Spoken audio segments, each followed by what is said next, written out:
The key thing is that we get that independent Ofsted report out into the public, and if it is bad news, then we can't have people hanging around and kind of mulling things over and sort of thinking about it for a while.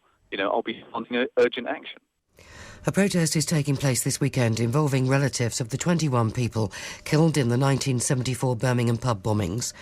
It's over the so-called amnesty letters, which only came to light recently after the collapse of the Hyde Park bombing trial. The government admitted that as many as 200 former IRA suspects were told they wouldn't be prosecuted for past crimes as part of the Good Friday Agreement. Brian Hambleton's sister Maxine was one of those who died in the bombings. I'm standing there for the justice of 21 citizens of Birmingham who were wiped out by a bomb, one of which was my sister. We're going to London because that's the seat of power of the UK government. We've visited there before, obviously, campaigning against the IRA, Jerry Adams. And we're going there because we're tired of writing letters. Senior ministers are discussing plans to make non-payment of the television licence fee a civil offence rather than a criminal one.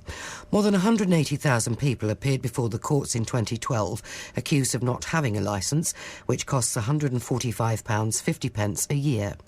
The BBC has warned that decriminalisation could lead to a higher rate of evasion and a significant loss of income for the corporation. But the chairman of the Commons Culture, Media and Sport Committee, John Whittingdale, says he thinks there's a strong case for the change. For some people, £145 is an awful lot of money, and they can't afford it. And the idea that 70 people a year are sent to prison each year because they simply can't afford to pay the fines which are imposed because they failed to pay the licence fee is something which I think we need to look at. And the weather becoming sunny after a mainly cloudy morning, breezy but mild with a top temperature of 15 Celsius, 59 Fahrenheit. Staying dry this evening and overnight but fairly breezy with the temperature down to 7 Celsius, 45 Fahrenheit. BBC WM 95.6 News. There's more online at bbc.co.uk/WM. The Voice. The Voice. The Voice. The Voice of Birmingham and the Black Country. They have kids and they want somebody else to keep them. Social services shouldn't exist. I know quite a few people that have had pay cuts in their wages just to hang on to their job. Iain Lee, Saturdays 9 till 12. BBC WM 95.6. Morning, this is Iain Lee, BBC WM 95.6. Thank you to Molly, A for doing the show before, and B for goose eggs. I've got goose eggs. They're massive. They're the size of my youngest's head. It's going to be awesome. Thank you for that. Lots to talk about on the show this morning. Later on, we were talking fat nurses. Fat nurses and fat doctors. Should we take what they say with a pinch of salt? Not literally. That will be bad for our health, of course. We're also talking about swearing. Is there anything wrong with swearing? Is it the context? I don't like swearing in front of my boys, and if people do it in the street, I have told them off before.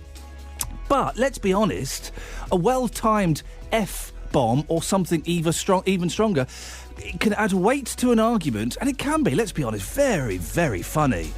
But before that, it's been a tough week for teachers. Vince Cable's been saying they're out of touch with the working world, and there have been several stories about teachers and discipline.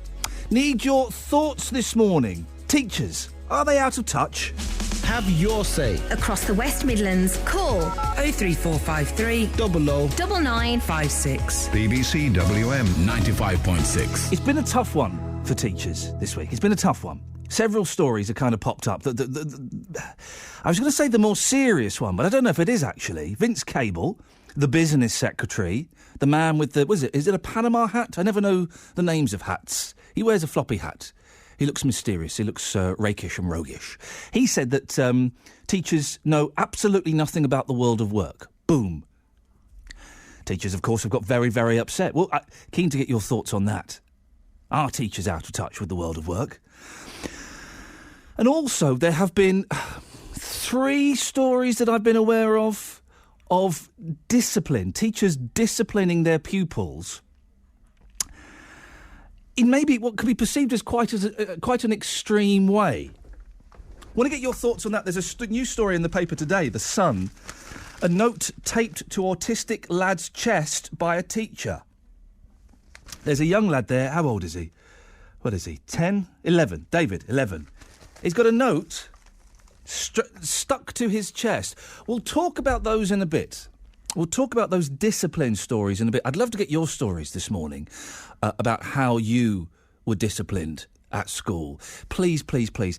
Let's have nobody phoning up and saying, let's bring back the cane, because that's a ridiculous argument.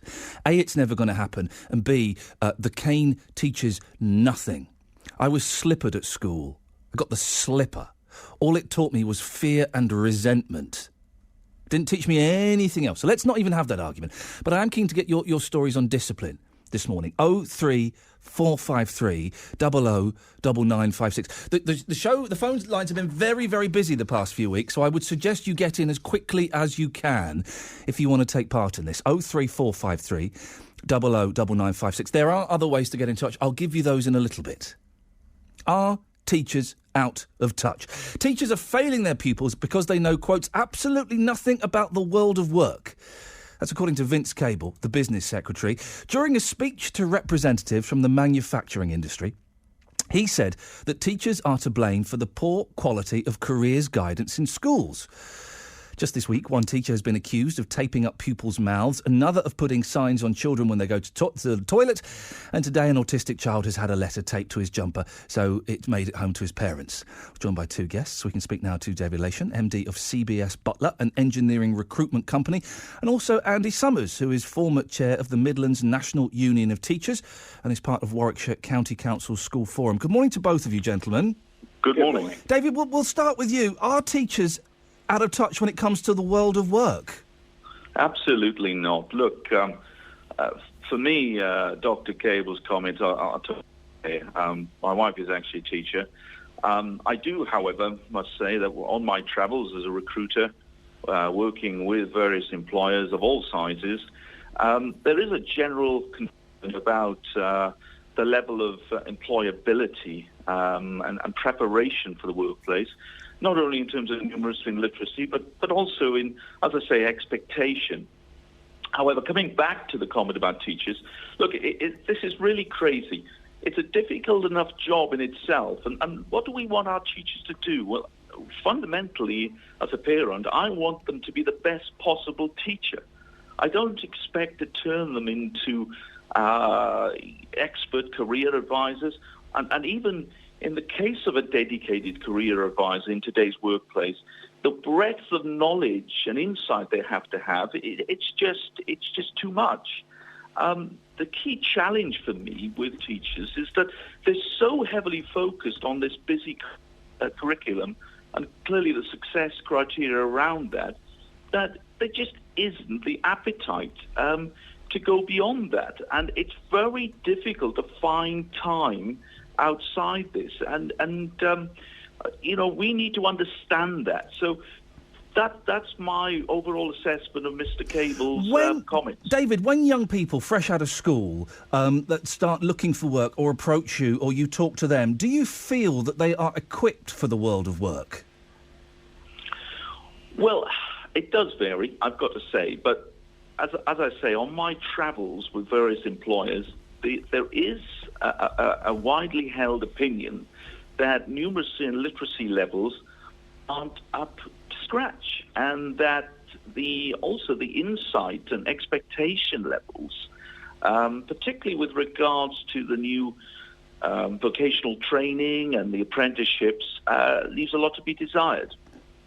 Employers are finding it difficult to reach out to schools, I think, because it's quite low down on the teachers' radar, simply because of their commitments, their busy curriculum.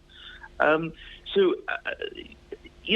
needs to be effort made, undoubtedly. There are lots of good bodies and educational charities that build bridges between the employers, industry, and the schools. And indeed, we work with an organisation called SATRO, and they set up lots of events.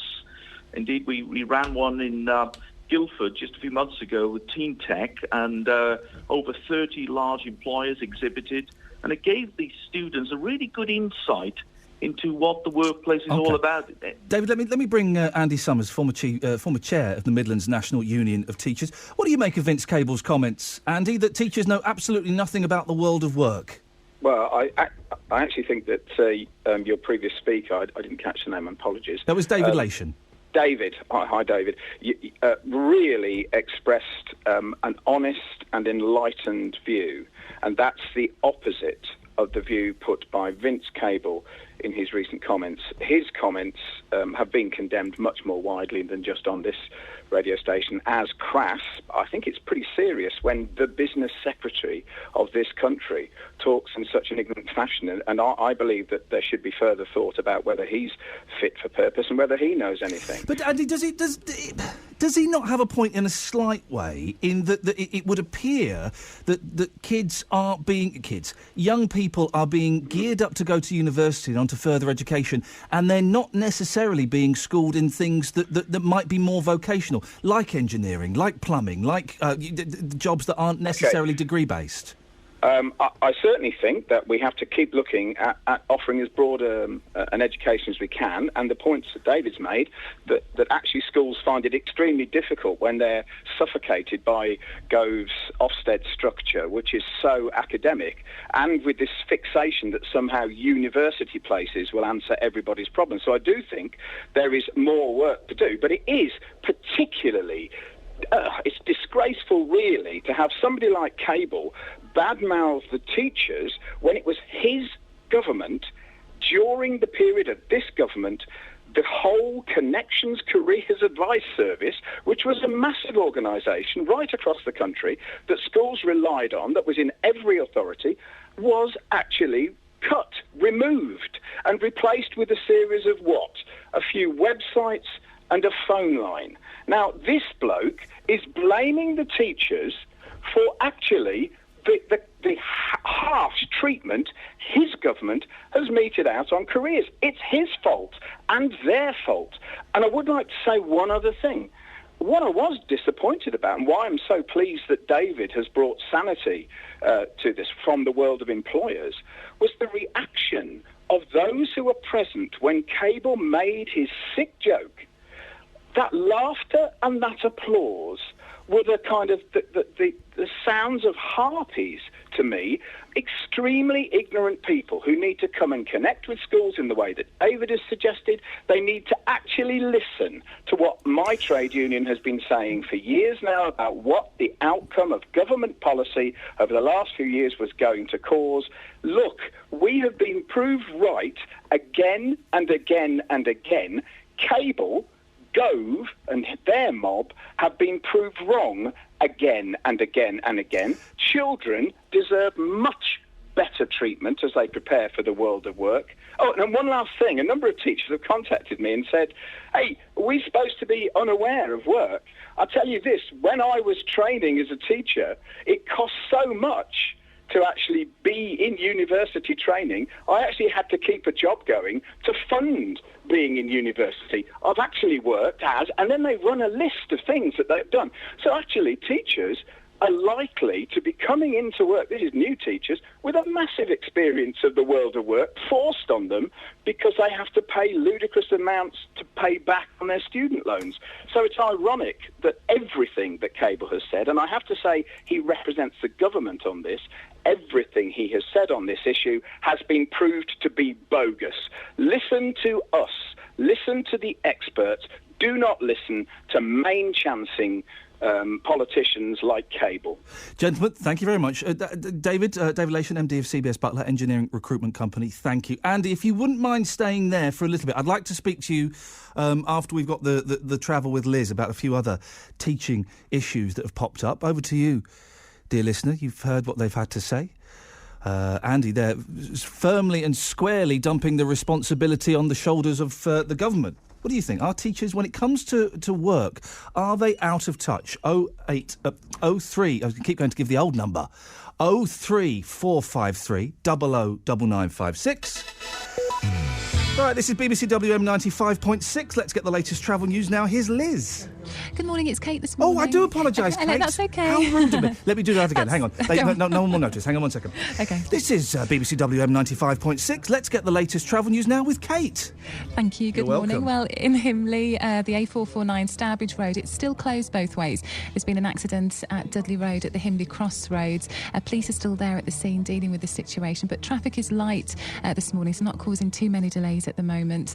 In Bawdsley, the A41 Stratford Road, there's some temporary traffic lights in place at Henley Street. The road actually subsided in the early hours of yesterday morning, so some temporary lights have been put in place there, and they'll stay there until further notice. And in Wensfield, Watery Lane, that's closed both ways as well because of an accident between Leachels Lane and Noose Lane, just near Memorial Park. Again, police are there at the scene. But if you can update us, call BBC WM 95.6 Travel on 08453 00 2288. This is the voice of Birmingham and the Black Country. BBC WM 95.6. Weekday morning 6 till 9. Pete Morgan's breakfast time. Oh, brilliant! Wash your mouth out. Travel, weather, news reports. Daz has all the latest sports. Enlightening as always. Lots of witty repartee. Bags of personality. Breakfast hosts with the most. Perfect with a piece of toast. The voice. The voice. The voice. The voice. The voice. The voice of Birmingham and the Black Country. BBC WM 95.6. We're talking teachers this morning. Would love to talk to you if you are a teacher, been a teacher, maybe you left the profession because it wasn't quite what you expected it to be, or if you're a parent or a grandparent. Now, we've touched on Vince Cable saying that teachers are know absolutely nothing about the world of work. 03453 00 9956. Andy Summers, former chair of the Midlands National Union of Teachers, is still on the line. Andy, you'll be well aware there have been other stories about teachers and teaching methods this week. There's been the art teacher who sellotaped the mouths of young children. The headmistress, I think it was, in Derby, who made pupils wear a sign around their neck saying, "I'm going to the toilet." And in The Sun today, there's a picture of an 11-year-old lad called David who has had a school note sellotaped. He's autistic. He's had a school note sellotaped to his chest. It looks humiliating. His mum's furious. What's going on? Okay, what's going on is that there have always been incidents amongst the many millions of situations affecting children, great teaching, many places, but there will always be incidents where individuals make bad judgments about how they should be managing behaviour. And in fact, a part of the role of our union is sometimes to work with schools and with staff when there have been issues where it's obvious that poor judgment has been shown. So it would be ridiculous of me, representing my union, to say that we aren't concerned when we hear about individual incidents like that. The sad thing is that it's those individual incidents that get the highlight, they get the headline, and not the extraordinary amounts of excellent work done by teachers up and down the country facing challenging behaviour all the time. Because that's not news, Andy, and we would be expecting teachers to get it right, wouldn't we? So of course we're going to highlight the mistakes, and they are huge mistakes, aren't they? Sellotaping kids' mouths to shut them up. It's an outrageous situation. I would never back that. In fact, my work and my particular expertise was in behaviour, and I spent a great deal of time negotiating with, advising teachers about better ways to work. And I also receive still very disturbed phone calls from teachers who are desperate because they find some of the challenges of behaviour that they are facing in schools with reductions in resources, etc., to try and help them meet those, are actually increasing their frustration. And they fear the risk that they may then find that they make a bad decision at some point. So Andy, it's a resource issue as well as poor practice by those individuals. Andy, with the greatest respect to those teachers, deal with it, and don't sellotape a note to an 11-year-old autistic boy. Do you know what, Ian? That phrase, deal with it, it's a bit like snap out of it. Now listen, it's not, Andy. Don't deal with it by taping a note to an 11-year-old autistic boy. Don't humiliate the children and embarrass the children because you as a grown-up, an adult, a teacher, are struggling. Right. Sorry, I thought we were talking about how you then respond. As to whether you humiliate children, we absolutely shouldn't. And in fact, I would go back and say part of my job was to be extremely critical of and take part in disciplinary processes against teachers who had taken actions that were seen to be of that type. And it is really important that that work goes on. And so, absolutely, there's no backing of that kind of humiliation. We have to look instead at how did that situation occur? What were the background issues? How could an autistic child be used, have a sort of a system of communication that involves sticking something to their shirt? Well, the teacher was obviously inadequate. That is to do with general practice. Yeah. Now, we are continually trying to improve general practice. We want to offer the best we can. But it would be, you can't just look at the incident, which is what the press tend to do, and say, shock, horror, and not say, what on earth are we doing having circumstances occur like that? It could be that somebody is totally inappropriate in the job. I talked earlier about a politician being totally inappropriate in the job. Well, these three teachers are obviously inadequate teachers and shouldn't be teaching, should they? Well, I think you need to look again, just as you would. You can't blame this one on Michael Gove. You can't pin this one on Michael Gove. No, and I've actually said I actually made a career out of working with behaviour, and that's been going on since time immemorial. Though I only started work in the 70s.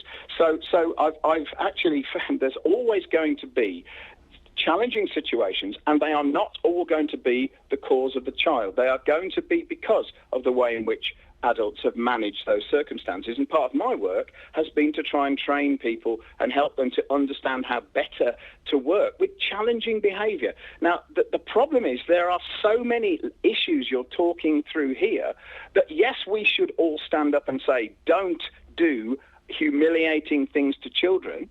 That's the first point. The second point we should be doing, though, is saying, how do we help those who may well be extremely effective practitioners who have reached a moment where they have made that decision, instead of just saying gut reaction, hang them, flog them, get rid of them, which is actually a bit like people sometimes talk when they're talking about children's behaviour. You've got to say, look at the underlying background of each incident. I don't think you do. I don't think you do when it comes to something as simple as taping a note to an autistic boy or sellotaping children's mouths. There can't be any background that would justify that behaviour, can there? As I or say, can there? Can't possibly.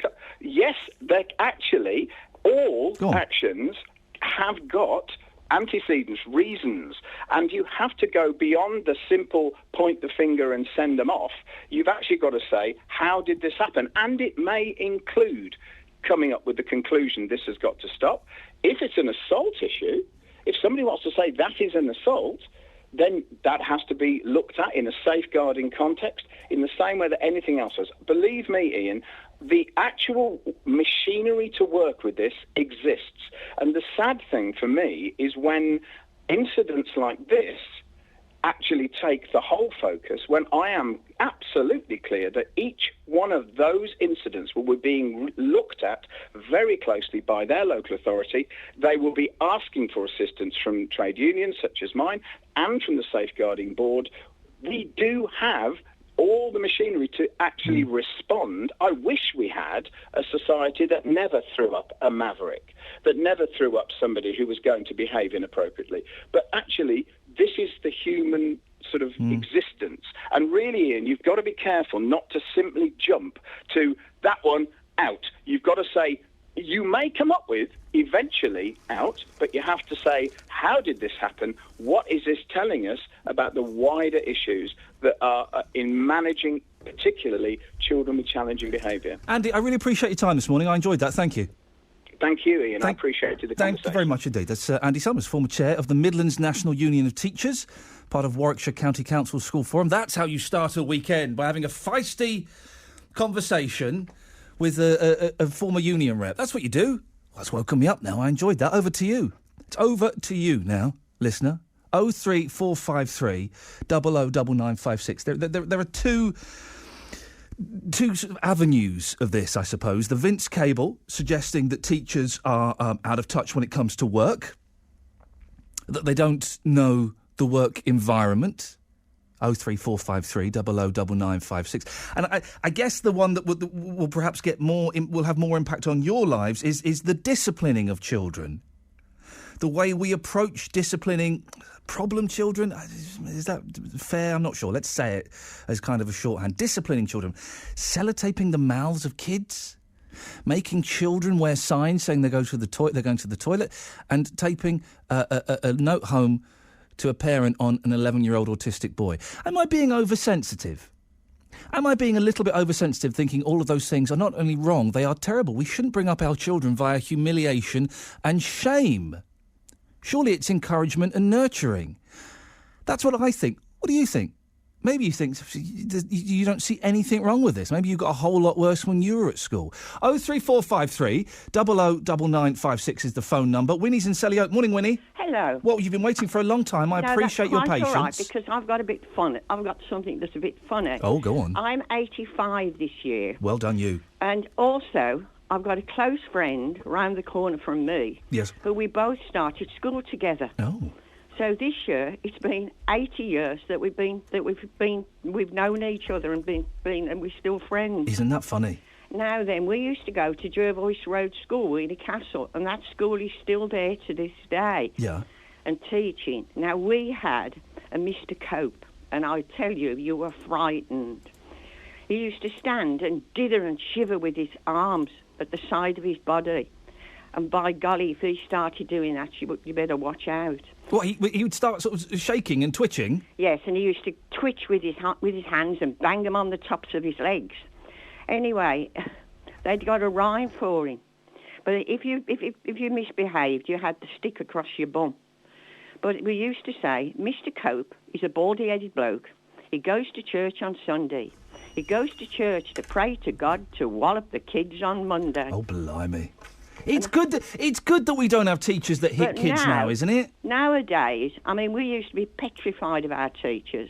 Now, how many kids are frightened of the teachers? We used to be dead frightened. But Winnie, you bring up an interesting point.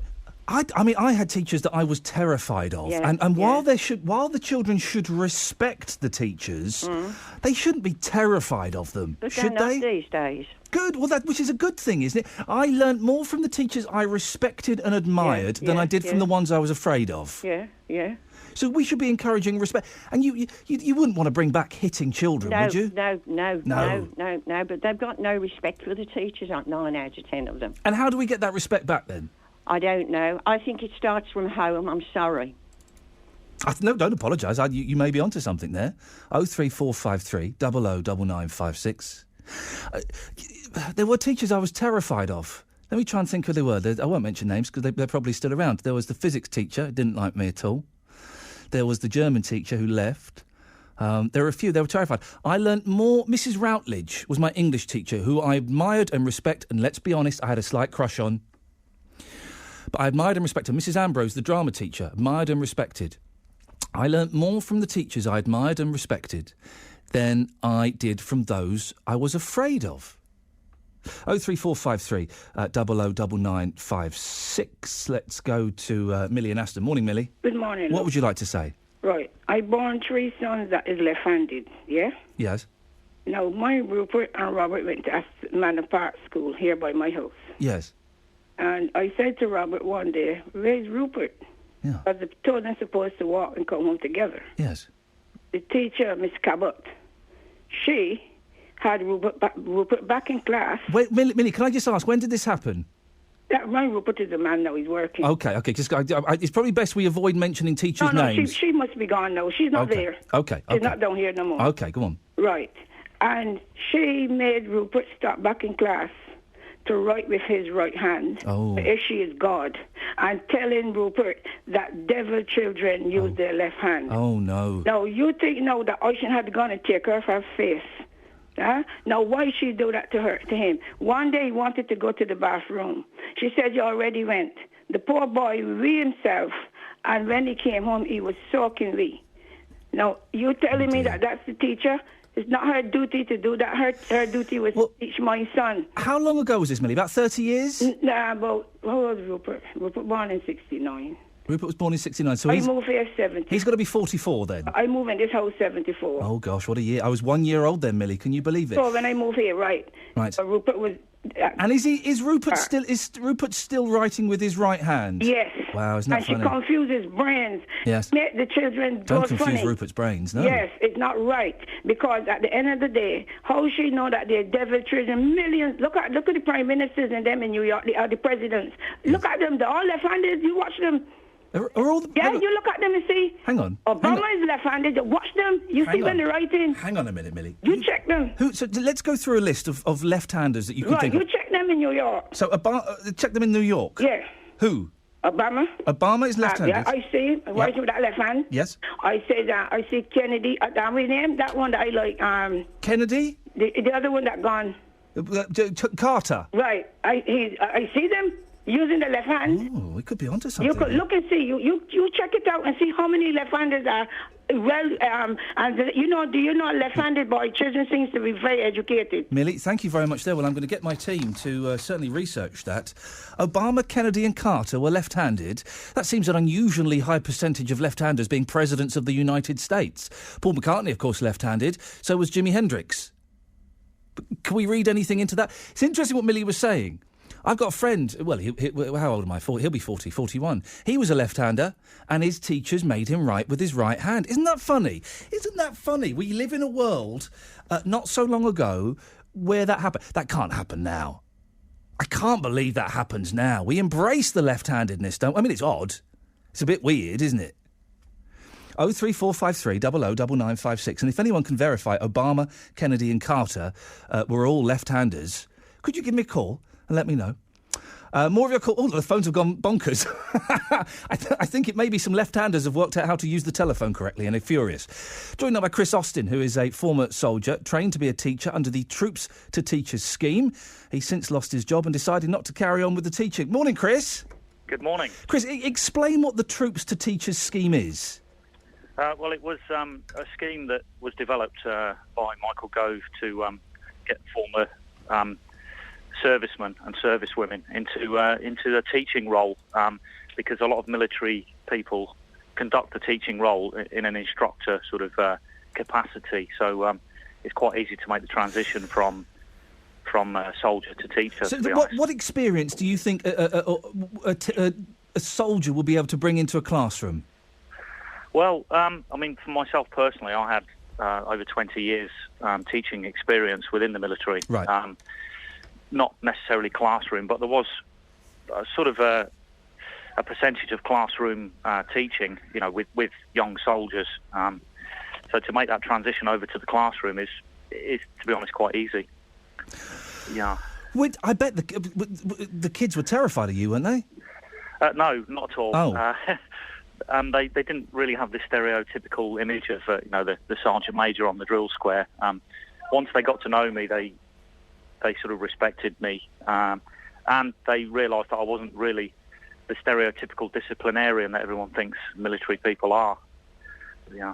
How did you find teaching, Chris, compared to the army? Was it a walk through the park? Not really, no. It was quite difficult initially. It's a life change, really, for me. But once I settled in, I really enjoyed it, and it really wasn't that difficult. And it was. You get that. Sorry, a lot of noise around here. You get the job satisfaction, seeing young boys and girls, developing. And, you're shaping the future. You lost your job, but you've not tried to get back into teaching. Why is that? No, well, to be honest with you, the Michael Gove project didn't really work for me. Right. The funding was pulled, and I unfortunately had to go on and find myself a different line of work. Yeah. But, I mean, I really enjoyed it. I really enjoyed the teaching role. And the job I'm in now, I'm instructing, so it's a similar thing. Who's that in the background I can hear? Oh, I'm in Kendal at the moment. I'm shopping in Kendal. So there's lots of kids knocking around. Well, then, you carry on your shopping, Chris. I appreciate your time. Thank you very much indeed. 03453 009956. I tell you what, when this all goes pear-shaped, when people realise that actually I'm a charlatan and I shouldn't be broadcasting on the BBC or indeed a commercial station, then I'm going to become a teacher. This is true. I'm going to become a primary school teacher. I looked into it about 4 or 5 years ago. I went and had a meeting. I went and sat in a primary school for a day. This is true. And I had all the forms signed up. And then we had a baby, and I got offered a really well-paid job doing a silly radio show. I went, okay, I'll put this on hold slightly, but one day it's going to happen. When the wheels fall off this gravy train, that's exactly where I'm going to go. 03453 009956. Are teachers out of touch? Iain Lee On BBC WM 95.6, the voice of Birmingham and the Black Country. One of the joys of doing this is we talk about one thing, and then boom, we're off in a completely different direction. We had a call from a young lady who was talking about presidents with left hands. No, not with left hands. Yes, all of the presidents, as far as I'm aware, have left hands, but those that were left-handed. She was saying Obama, Kennedy and Carter. Jarvis in Solihull, that seems ridiculous. Is she right? Good morning. Good morning. Clinton was left-handed, or is left-handed. Yeah. Bush Jr. is left-handed. OK. Bush Jr. or Bush Sr.? Junior. OK, yeah. Obama is left-handed. Or Tony Blair is left-handed. Tony Blair's left-handed. Should we read... Is this a conspiracy, Jarvis, do you think, from left-handers to take over the world? Maybe if the powers to be know they were left-handed, they will cut the hand off. I'm also left-handed, and I was brought up where I was told, if you're left-handed, you owe the devil a day's work. And have you done that day's work for the devil yet, Jarvis? Have you filled your quota? Well, I was only a little boy, and I said to the teacher, don't be my day's work. And she wasn't very... It didn't go on very well, because my older sister was left-handed, but they made her use her right hand.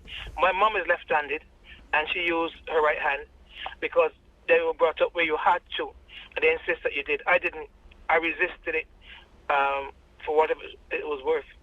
Do they? Do you? You get these left-handed shops, don't you? Apparently, it's difficult to use like an iron or a toothbrush or stuff. No, being left-handed, the things. Take the ordinary remote control for your television. Yeah. It's designed to hold in your right hand. I'm holding a remote control now. I don't know why there's one in the studio, but there is. Why is it designed to hold it in your right hand? If you look at the off button. Yeah. And put it in your left hand and see if it's as easy to turn off with your left hand as it is with your right hand. Oh, look at that. He's got a point. Yes, when it's in my right hand, I can do it with Peter Pointer. When it's in my left hand, it's not that much more difficult, Jarvis. No, your fact is it's more difficult. It isn't. That's why they call left-handed people awkward, because you have to do things that don't come naturally to you, and because they don't come naturally to you, you have to make an effort. So people say, "Oh, you're being awkward," or "You're being..." No, you're not. It's just that things. Even if you take an ordinary screw, if you're going to open a plug, it's designed to use your right hand. They're designed for normal people. Meaning that left-handed people are not normal. Correct. You probably can't say that on the... We're not normal, we're just special. Yeah, Jarvis, well batted back, sir. Well, you probably can't say that on the BBC. Probably can't say that left-handers are not normal these days. 03453 009956. I just thought what we can do this morning. Can we compile a list of things that are harder to use if you're a left-paw, southpaw, a lefty? Jarvis there telling me TV controllers and screws. They're harder to use if you're left-handed. So my producer Jo is nodding. She's one of them.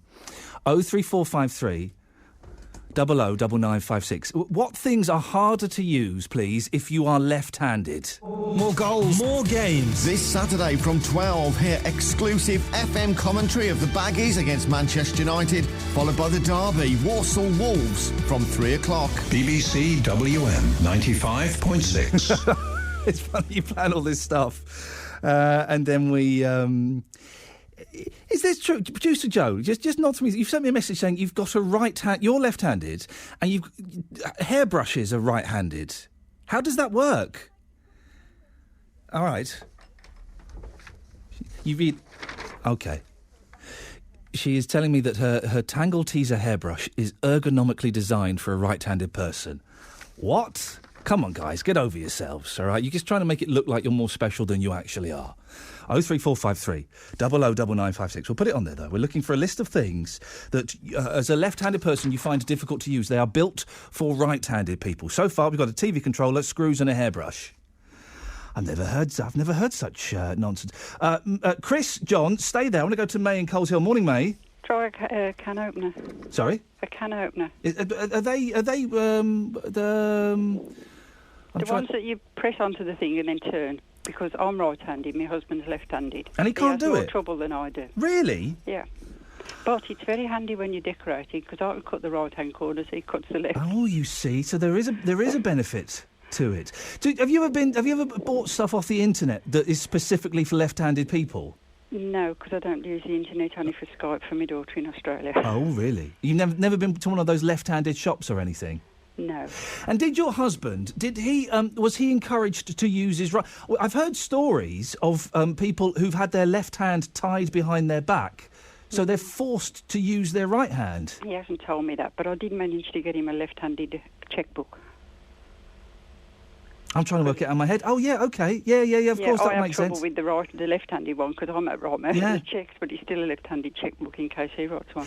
Mate, thank you for that. 03453 009956, checkbooks and can openers. They're on the list. We started talking about left-handers because... I don't know how this works. I'll have to go back later on and go through the train of thought that got us here. We were talking about teachers. Are they out of touch with the working world? Are they out of touch when it comes to discipline? Let's see who's been the longest. John, stay there. Chris, you've been waiting for about 15 minutes. I do apologise. Very busy this morning, Chris. Very busy. What would you like to say? Just out of interest, the photo in the Sun today of the child with the now tied to his chest. Yes. Who took the photo? And who publicised it? And why is he in a national paper? His face not pixelated or anything like that. And his mum's blasting that he's been publicly humiliated. Isn't this adding further to his humiliation? How's this kid going to feel on Monday? You raise an interesting point, yes. I mean, I think it's appropriate that it is in a national newspaper. I would like to think, but we don't know, I would like to think that as soon as the boy got home, the mum took a photo immediately, then ripped that off him. But yes, you are right that perhaps he should have had his face covered up. I mean, as this child waived his rights to anonymity, I mean, like, he's only 12. It's wrong that it happened, though, isn't it, Chris? It's most probably wrong that it happened, but, I mean, like, really, if it happened outside the school gates, surely you'd have, like, took him back inside to the school, got it sorted then, not taken a photo of it, and then, like, somehow it just gets into the national press. No. Listen, if my boy was humiliated in this way at school, I would take a photo of this and I would kick up a right old stink about it, because I would want people to know that my teacher had humiliated or had left my child feeling humiliated. But surely you'd have, like, waived his rights to anonymity at least. I'd have covered his face. I would totally have covered his face, but we need to draw attention to this kind of behaviour, don't we, Chris, from teachers? Or do you disagree? I think there's got to be a borderline where, like, we're meant to be protecting children. Yep. And I mean, like, something like this is only going to further add to this young lad's humiliation. This chap's still got to go to school, remember? What about the other stories we've heard this week, Chris? The kids have had their mouths sellotaped up and the pupils that have to wear a sign saying, "I am going to the toilet." Is that appropriate? I mean, like, I can't comment on those. Why? I mean, like, really, I mean, like, I wouldn't like it to happen to a child of mine. I wouldn't like to be pilloried. However, there's two sides to every story, and we always hear the parents' side. Yeah. And I mean, like, the schools always say that, like, they can't comment on individual cases. Well, there's never an excuse, is there, for taping a child's mouth up with sellotape? Is there? Oh, no, because, I mean, like, breathing problems, obviously. And I mean, like, if it's done in front of the classmates, and then, like, basically it opens them to further bullying, because if it's okay for the teacher to do it... Yeah. Chris, listen, we're going to end it there because we've got to move on. Thank you very much. I guess one way we can take this forward is if you could let me know the discipline that you faced when you were a kid. I'd imagine that back in the... listen, I know for a fact that in the 70s and the 80s, some of the stuff... I mean, I didn't get my mouth sellotaped up, but I got my ears flicked, got chalk rubbers chucked at me, chalk chucked at me, I got the slipper. You get a cuff... All of those things. So, really, in the great scheme of things, our teachers, they don't have many options left open to them, do they? Give me a call and let me know some of the discipline that you faced when you were at school 20, 30, 40 years ago. And how does it compare with today? 03453 009956. This is Iain Lee, BBC WM 95.6. Right, let's get the travel news now. It's Kate Nichols. Thank you. And on the M6 southbound, there was an accident earlier between junctions 3 and 2 at the M69. There was 3 lanes closed for a while, but that has now reopened. It's still a little bit slow, but all lanes have now reopened. In Himley, though, Stourbridge Road, the A449, that's still closed both ways because of an accident at Dudley Road at the Himley Crossroads.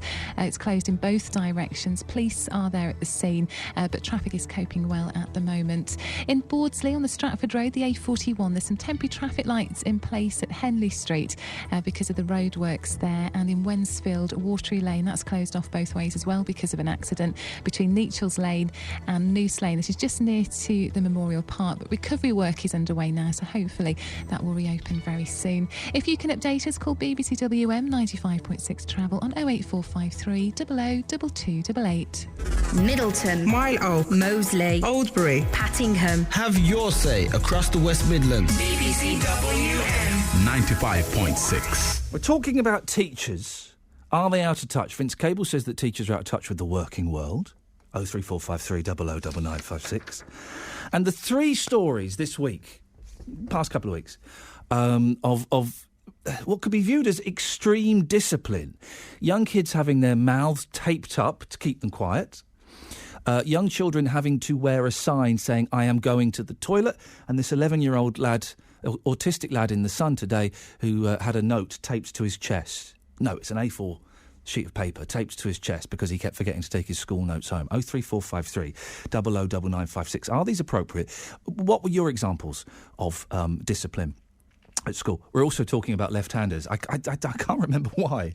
Anyway, we are, and we're trying to compile a list of things that left-handed people find difficult to use. So far, TV controller, screws, hairbrush, can opener and checkbooks.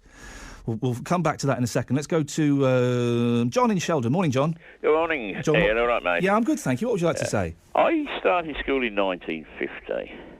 Now, you had an elderly lady on about how they were terrified of the teachers in the 50s, but we did have respect for the teachers. You can't possibly have respect for teachers who terrify you.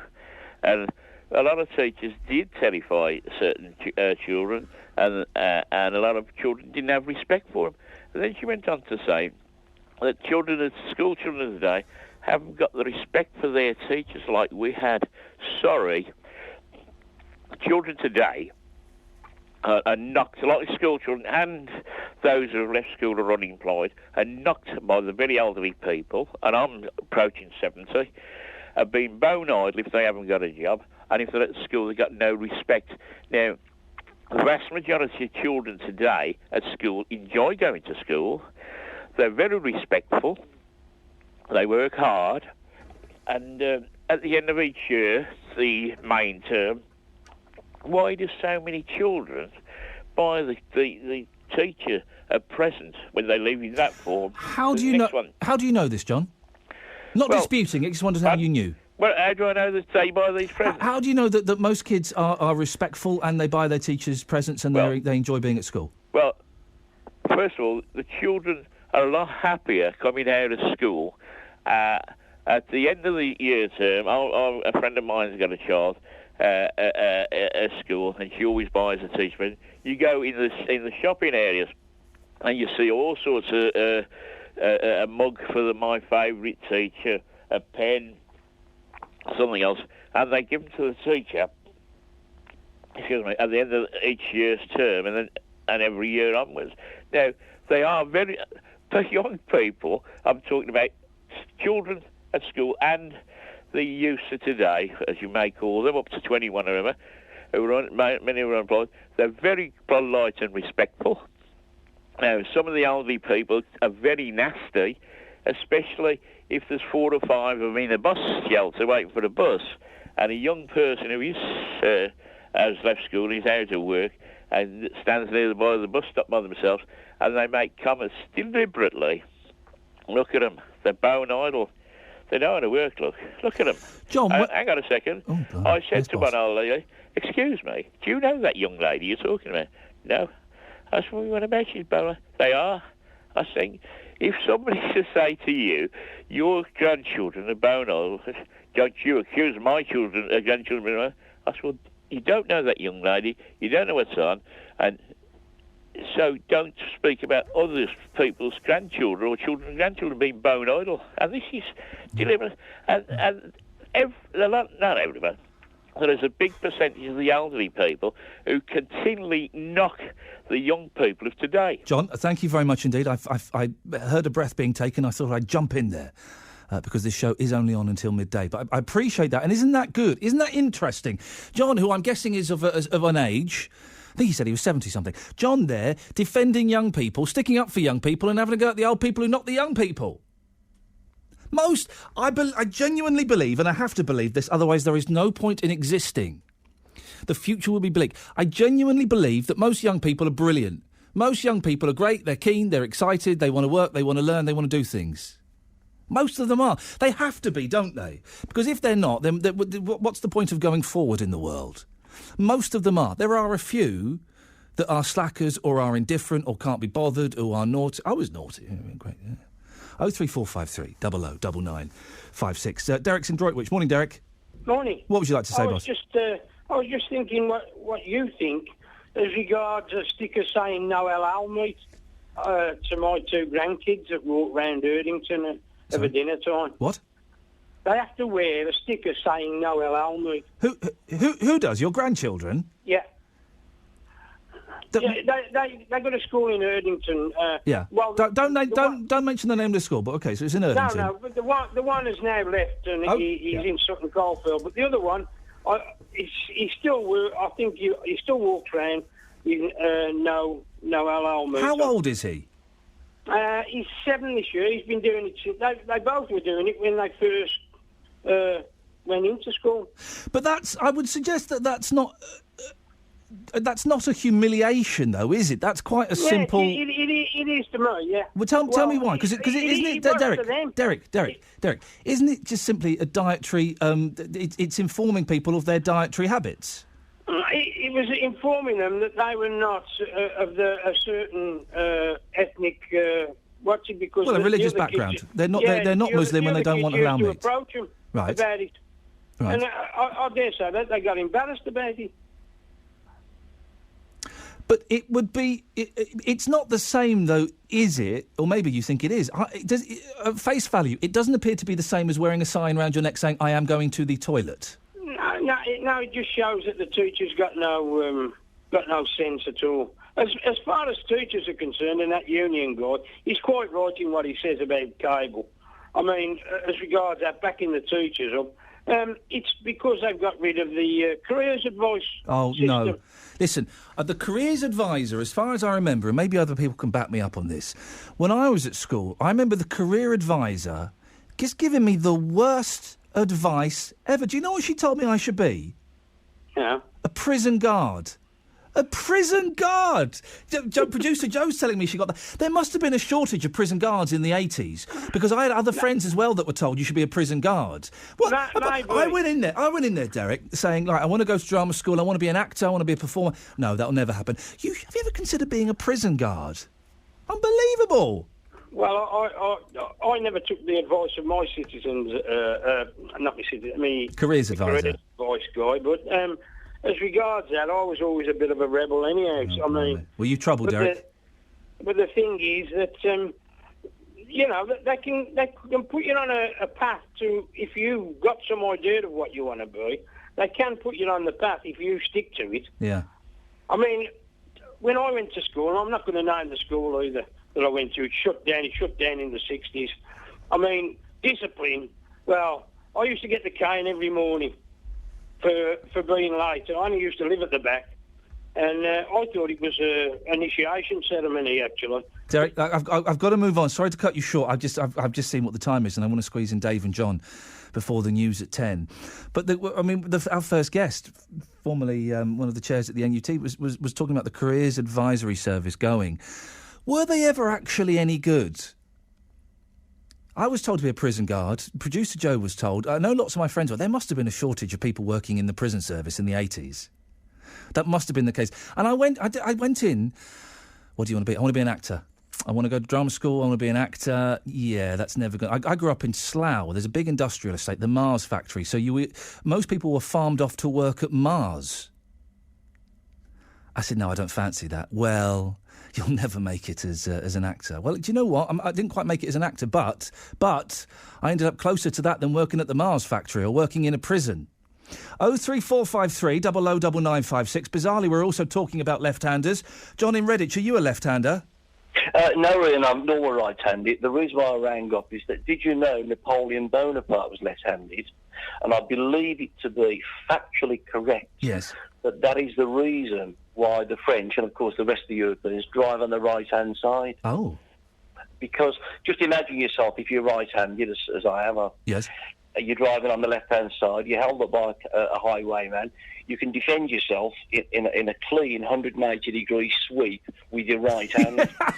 but you can't do that if you're left-handed, and I believe it was Napoleon that dictated. That's why you drive. That's why they ride. Hang on then. But then why is the majority of the world driving on the right-hand side? That can't be because of Napoleon. Well, it's a case of it's one or the other. So it's on the left or the right. Yeah. They drove on the right for whatever reason, but I believe that is historically correct. So research it. That's why they drive on the right in France and the rest of Europe. And other people have just followed suit. So Napoleon had two chips on his shoulder. Not only was he a tiny man, which, as we all know, and science has proven it again in the last 2 weeks, that tiny men do have, I don't want to say attitude problems, but they do have attitude problems. Yes, they do. I think that's correct as well. And also, he was a left-hander. He must have been really bitter.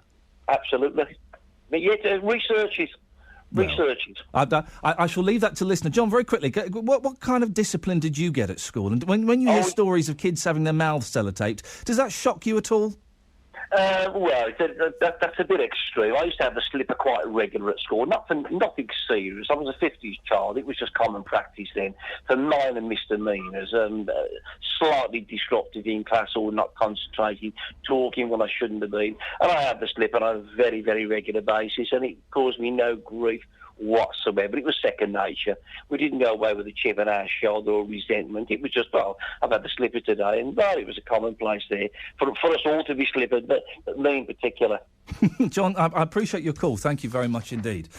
03453 009956. So, the reason that France and Europe drives on the right-hand side of the road, according to John there, is because Napoleon was a left-hander, and it meant he could defend himself from highwaymen. Are we confusing our historical periods slightly here? We're having a little crossover of historical periods. I'm confused. But so Napoleon could defend himself from highwaymen when he was driving a stagecoach. It sounds to me a little bit too convenient. He claims it's an historical fact. I'm not totally sure of that. One of the great great joys of doing a show like this is it's now out there. It's now in the open. It's in Birmingham in the West Midlands. Can anybody back that up? We're also, isn't it funny? We were talking this morning, we were really planning where we're going to go, and now I'm about to read out a list of things that left-handed people struggle to use. We're also compiling a list of things that left-handed people struggle to use. So far, we have a TV controller, screws, hairbrush, can opener, and checkbooks. Are there any other things that you, as left-handers, struggle to operate? It's a right-handed person's world, and is that a little bit unfair? 03453 009956. I've just remembered I've not given the email or the text. I'll do that after the news. Bear with me.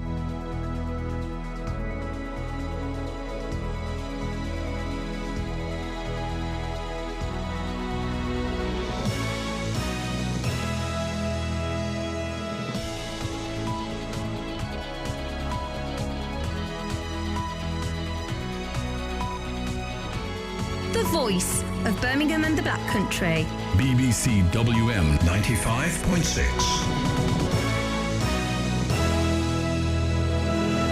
Bang on 10 o'clock. Let's get the latest news and sport now with Nicole Pullman. A Boeing 777 with almost 240 people on board is missing off the coast of Vietnam.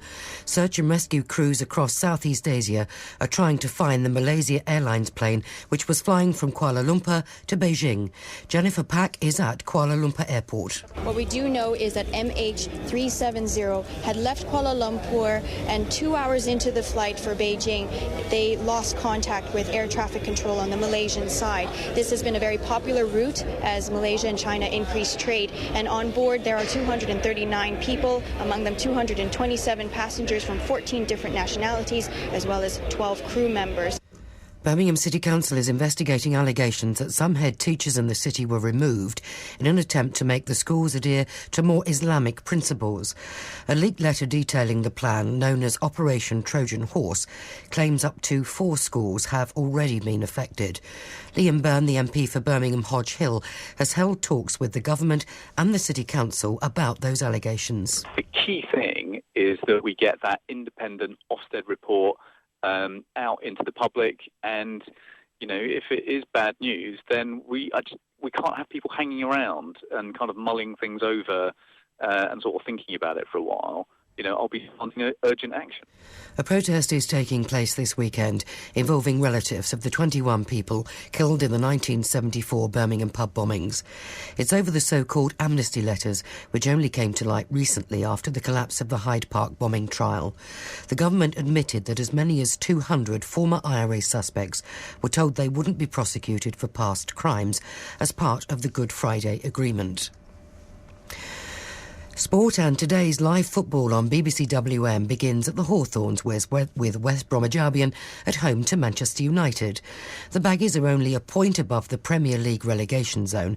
Kick-off at the Hawthorns is at 12:45 and we'll have exclusive FM coverage from midday. Albion haven't won any of their first 6 games under the new head coach, Pepe Mel, but he says there's nothing unusual about a few teething problems following a change of management. Bueno, pero es normal. Yes, I think that it's perfectly normal. I spoke previously about the situation with David Moyes, who has been in the Premier League all of his life. And I think it's normal for me with new players here in a new country. But I think the most important thing is that everything in the end works out well. Walsall and Wolves meet in a League One derby at the Banks's Stadium, again exclusively live in FM on BBC WM 95.6 from 3. The Saddlers are hoping to end a 6-match run without a win that's left them 5 points outside the playoff places. The weather becoming sunny after a mainly cloudy morning, breezy but mild today. The top temperature 15 Celsius, 59 Fahrenheit. BBC WM 95.6 News. There's more online at bbc.co.uk/WM. The Voice. The Voice. The voice of Birmingham and the Black Country. They have kids and they want somebody else to keep them. Social services shouldn't exist. I know quite a few people that have had pay cuts in their wages just to hang on to their job. Iain Lee, Saturdays 9 till 12.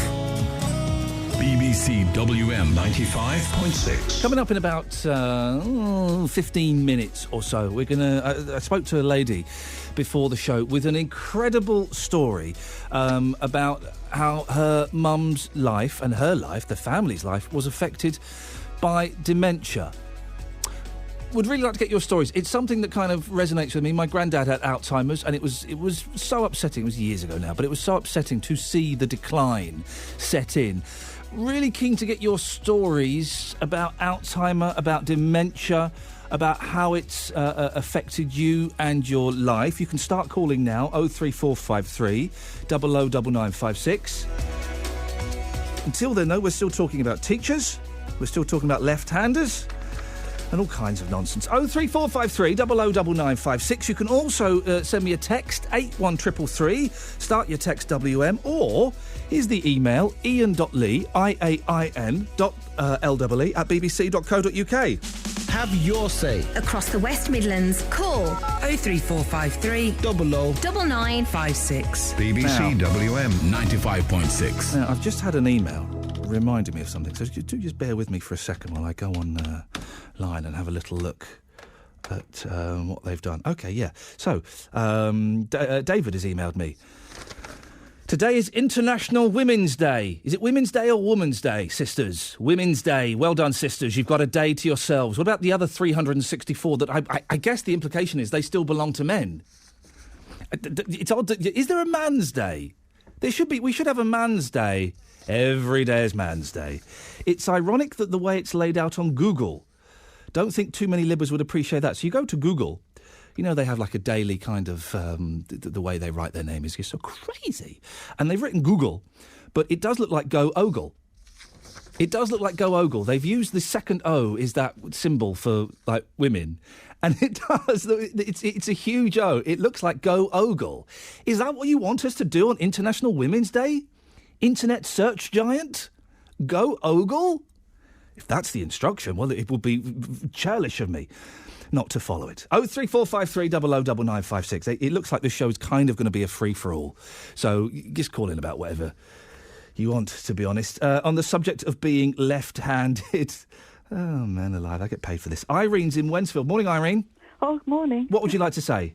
I was called Caggy-handed. Caggy-handed? Caggy, C-A-G-G-Y, Caggy. Caggy-handed, OK, because you're a left-hander. Laughed. Oh. And then at school, when I started to write with my left hand, the teacher bent my knuckle and wrapped it with a ruler. Oh. And in the end, I was right-handed with a lump on my index finger because of having to hold the pen so tightly. So do you still write with your right hand now, Irene? I do, but I can use my left hand as well. And which has got the neatest handwriting? My right. Mm. But didn't dare not to. Isn't that weird? I mean, why? What was the reasoning? I know there's this kind of myth that if you're left-handed, you're working for the devil or something like that. It was something like that. This was in the mid-30s. But that when were you at school, Irene? 1936. You were at school in 1936? Yes. I started school then. You don't sound old enough at all. Well, I am. I would have put you late 50s at the oldest. Well, I have lovely times on the phone flirting with the people at court because they think I'm that. Oh, dearie me. Oh, dearie me. I'm ancient. Irene, are there things... Well, I suppose if you've been converted to right-handed, you can use most things. Do you struggle with anything? I struggle with scissors. Of course you do. That's the obvious nowadays I have left-handed and right-handed scissors. Right, yes. No, you're right. Scissors is the obvious one. Irene, thank you very much. We're compiling a list of things that lefties can't use or struggle with. TV controllers, screws, hairbrush, can opener, checkbooks, scissors. Anything else, Malcolm? Yes, I said the lady who's just been on about scissors. Yeah. My wife worked in her family's business of selling net curtain and heavy curtain on the markets. Yes. And they had to get her a left-handed set of scissors because she had difficulty using the normal scissors. Oh, dear. And my late father-in-law was also left-handed. He used to tell me about how his arm was tied to his side with this rope and because he was using his left hand to write with. So they would tie his arm up? Yes. I mean, I'm going back to the 20s because my father-in-law... Yeah. You mentioned something there, Malcolm, that I've not heard for years, and it's just dawned on me. I don't see them anymore. Do people still have net curtains? Oh, yes. Do they really? Well, I mean, they've given the business... When they retired, they gave the business up and everything. And we've all finished now. We're all in our late 60s and I'm in my 70s. So it's all gone, but there's people still doing net curtain, yes. I mean, my wife, if she ever went on Mastermind, she'd go on for net curtain. Oh, but, hang on a minute. What is there to know about net curtains? Oh, there's voiles, there's macrame. That's the best. If you ever buy net curtain, buy the macrame. Really? There's all voiles and woven and everything. There's all different shades and types of net curtain. Oh, blimey. Malcolm, thank you very much indeed. I nearly asked you a personal question, which I might save for a little bit later. It involves shaving. And I need to speak to a gentleman I need to speak to older gentlemen about shaving. And odd places they may have shaved. Stop it. Stop it. Cut that out. This is a sensible question. As a man slowly inching towards middle age... No, I'm not. No, don't. I know what you're going to say. I am 40, but I could probably live up to 110 now. So I'm not. So middle age would be like 55. I'm still a youngster. I may not make it till midday, you're correct. I'll save that for later, but I do need to speak. If I catch the tone of a gentleman of a certain age, I might just sneak in with a question about shaving and where he's shaved. We'll get there in a bit. Bob's in Wolverhampton. Morning, Bob. Hello there. Bob, what have you got for me? Spiral staircases were designed for right-handed men. They're so you can defend castles. So you'd be upstairs, would you? Yeah, you'd be upstairs. Yep. They're coming up with a sword in the right hand. Yep. But they can't get round the corner. I'm having to try and... I can't picture it in my mind, so I'm doing it in the studio. I've stood up. So, yeah, you'll be upstairs in the turret. You're defending the princess. With your right hand. With your right hand. And the fella's coming up, and he would have to be using his left his right hand. Well, if he wanted to try and get you, he'd have to switch it to the left hand, wouldn't he? Which would weaken him. But they weren't allowed to use the left hand. What? They weren't allowed to use their left hand? No, because the same as people have been saying at schools about hands being tied behind. In them days, if you were classed using the left hand, you were classed as the devil. What they should have done, if only we could go back in time and advise them properly, Bob, they should have got all the left-handers and put those on turret attack. So they would have been the special spiral force, the SSF, and they would have gone up the spiral staircases and they could have won, got more princesses. Yeah. Bob, thank you for that. 03, this is going out on the radio, I think, what we're talking. This is going out on air, isn't it? Wow, gosh. 03453 0099 56 is the telephone number if you want to give us a call on whatever, really. I'm not quite sure. Let's go to Brian's in Yardley Wood. Morning, Brian. Good morning. Brian, what would you like to say? Oh, Brian, you've disappeared. Hang on a second. Let me. There we go. We got Brian there. Brian, sorry, I do apologise. My fat fingers. Right, no problem. What have you got for me, Brian? Well, I'm going on about kids at school. I think kids at school today are far more intelligent than what we were in the 60s and 70s. Tell me why you think that. Well, they've got more things to do, haven't they? Computers, stuff like that. We never had that in the 50s and 60s and 70s. But you could read, though, couldn't you, and do basic maths? And the argument is that there are young people leaving schools today who can't manage those things. Well, yes, that's very true. But discipline was more, discipline in the 50s, 60s and 70s was more. How can I say? Were more disciplined than what they are today, ain't they? Really. More violent. Well, yes, in the 60s and 70s, trust me, they were. You sort of, you're doing anything wrong in the 60s and 70s, you felt the cane across your fingers. We wouldn't want to see that return, would we, Brian? Oh, no, no. And there are people who do call for the return of... Now, which is it, corporal or capital? I always get the two confused. Which is the one where you're not hanging them, you're just hitting them? That's corporal punishment. Yeah. There are people who you don't want to bring the other one back into schools, that would be terrible. But there are people who would argue that we should be hitting our children. It did nothing wrong to me. It made me the man I am today. Well, it done nothing wrong to me, to be honest. I mean, I had a few canes across the fingers. It taught me one or two things. What did it teach you, Brian, being hit as a child by a grown-up? Well, discipline for one, and respect. But it wasn't respect, though, was it? It was fear. Fear. I wouldn't say so much fear, but discipline, Yeah. You respect your elders, and I don't think you see that so much today. And do you think that is because kids aren't being hit? No, I think a lot of it's got to do at home. A lot of it starts at home, I think. Yeah. How you're brought up by your parents. Thank you for that, Brian.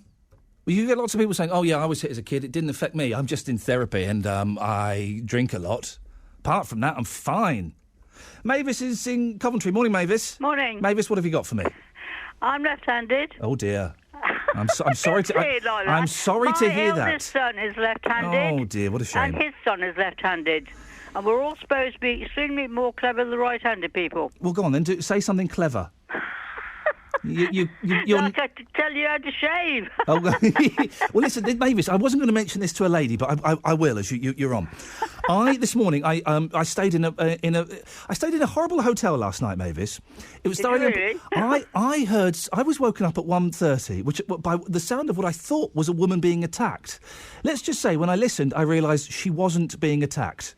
She was quite enjoying the experience. It was awful. Anyway, I had a shave this morning, and I thought, I shaved my ears for the first time.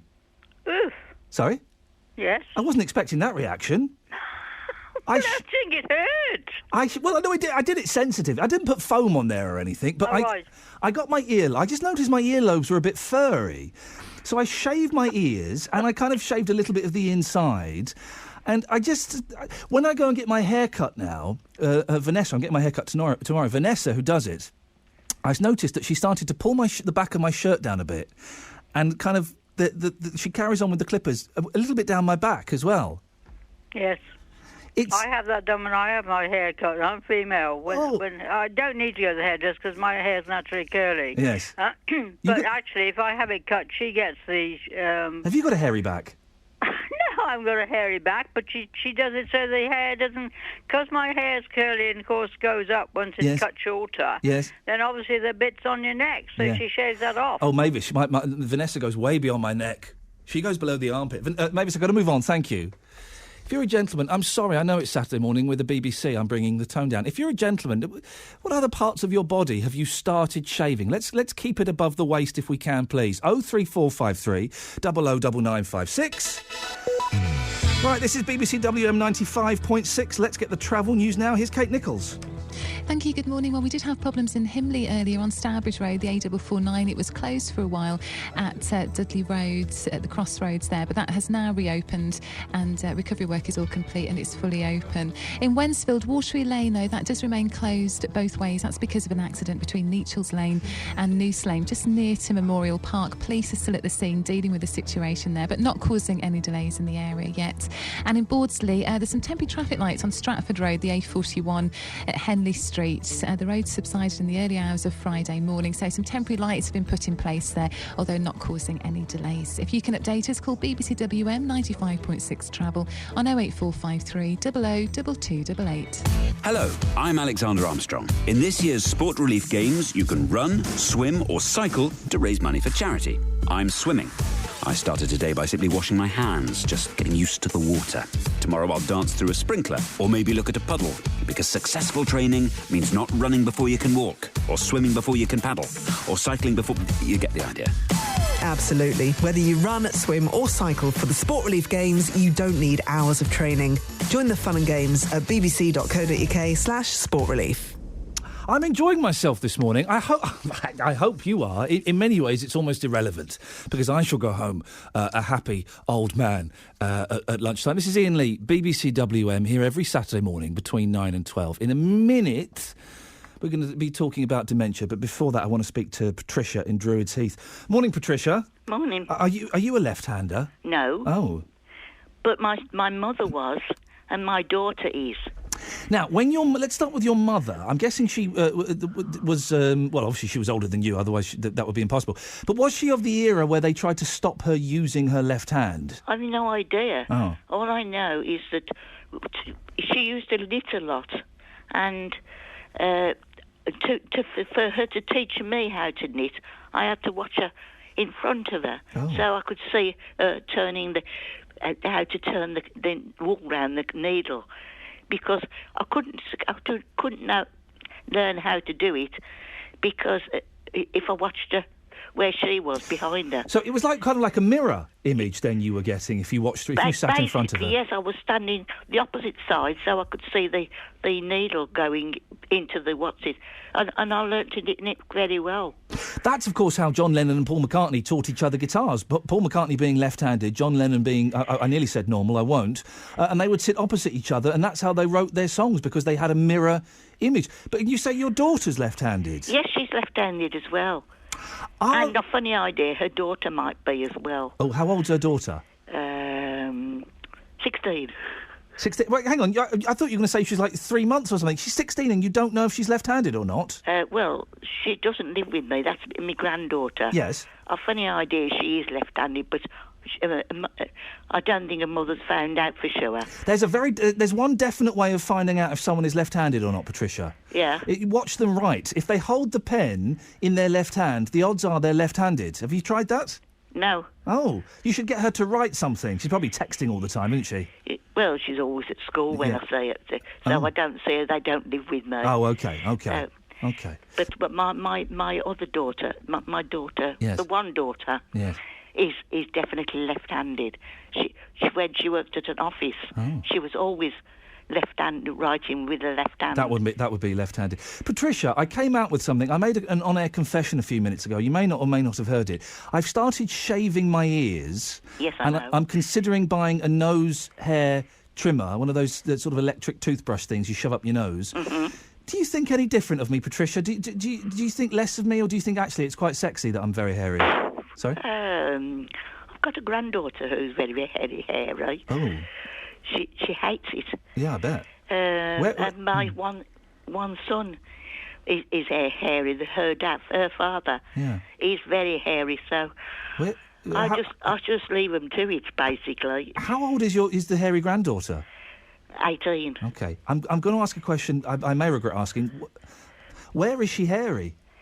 On her arms, her legs. Okay, yeah. She has to keep shaving. Oh dear me. Patricia, thank you very much indeed. We got away with it just. There's a question I never thought I'd ask. How old is the hairy granddaughter? Oh, Patricia, thank you very much indeed. 03453 009956 is the telephone number. 81333. Start your text WM, or you can send me an email, ian.lee@bbc.co.uk. Now on to things slightly more serious. Dementia. Who have you lost to dementia? Maybe your grandparents, your husband, your wife. It can happen younger, so maybe it was a child of yours. How did it affect them, and how did it affect you?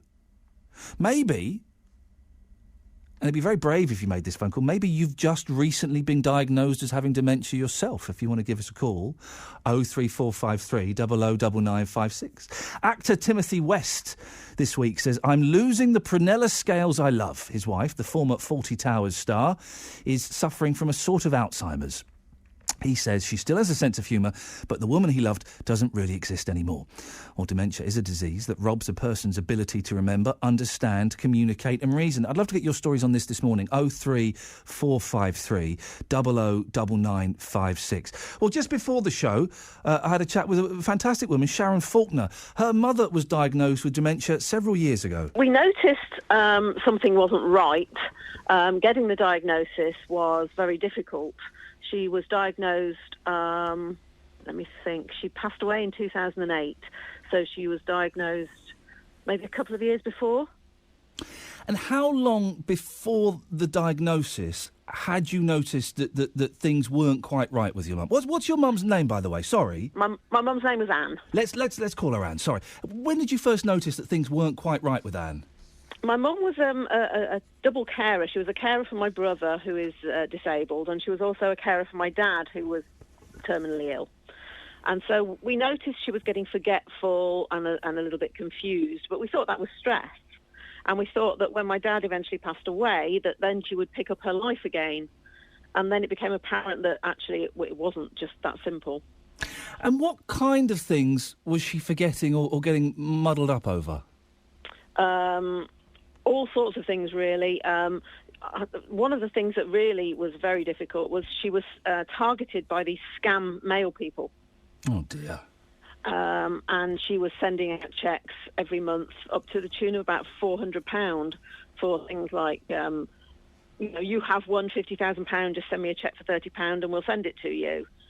And things like that. And this was becoming a real problem. How much money do you think she sent out in total to these scammers? I think she probably spent about £24,000. Oh, gosh. That's just awful, isn't it? It was horrible, and it was before it became very well known. It's very well talked about now, but in those days it wasn't.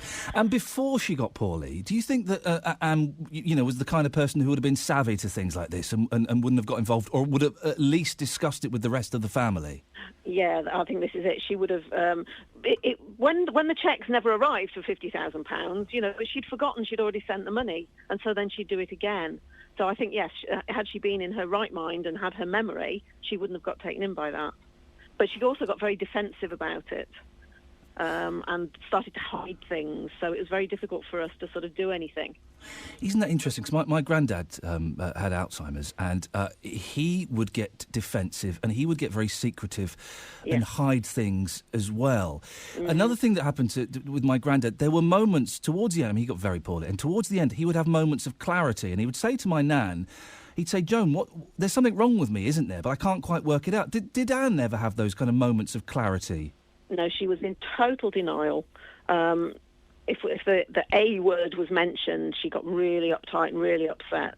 I think with her generation, there was a real stigma about, oh, that means I'm losing my mind, I'm mental, rather than seeing it as an illness, much akin to cancer or anything else, But she was very, very defensive about it. Who told you that? You just want my house. You just want my money, and all this sort of thing. Oh, dear. And it was really hard. When did you and the rest of the family realise that actually there was something wrong and you had to step in and do something?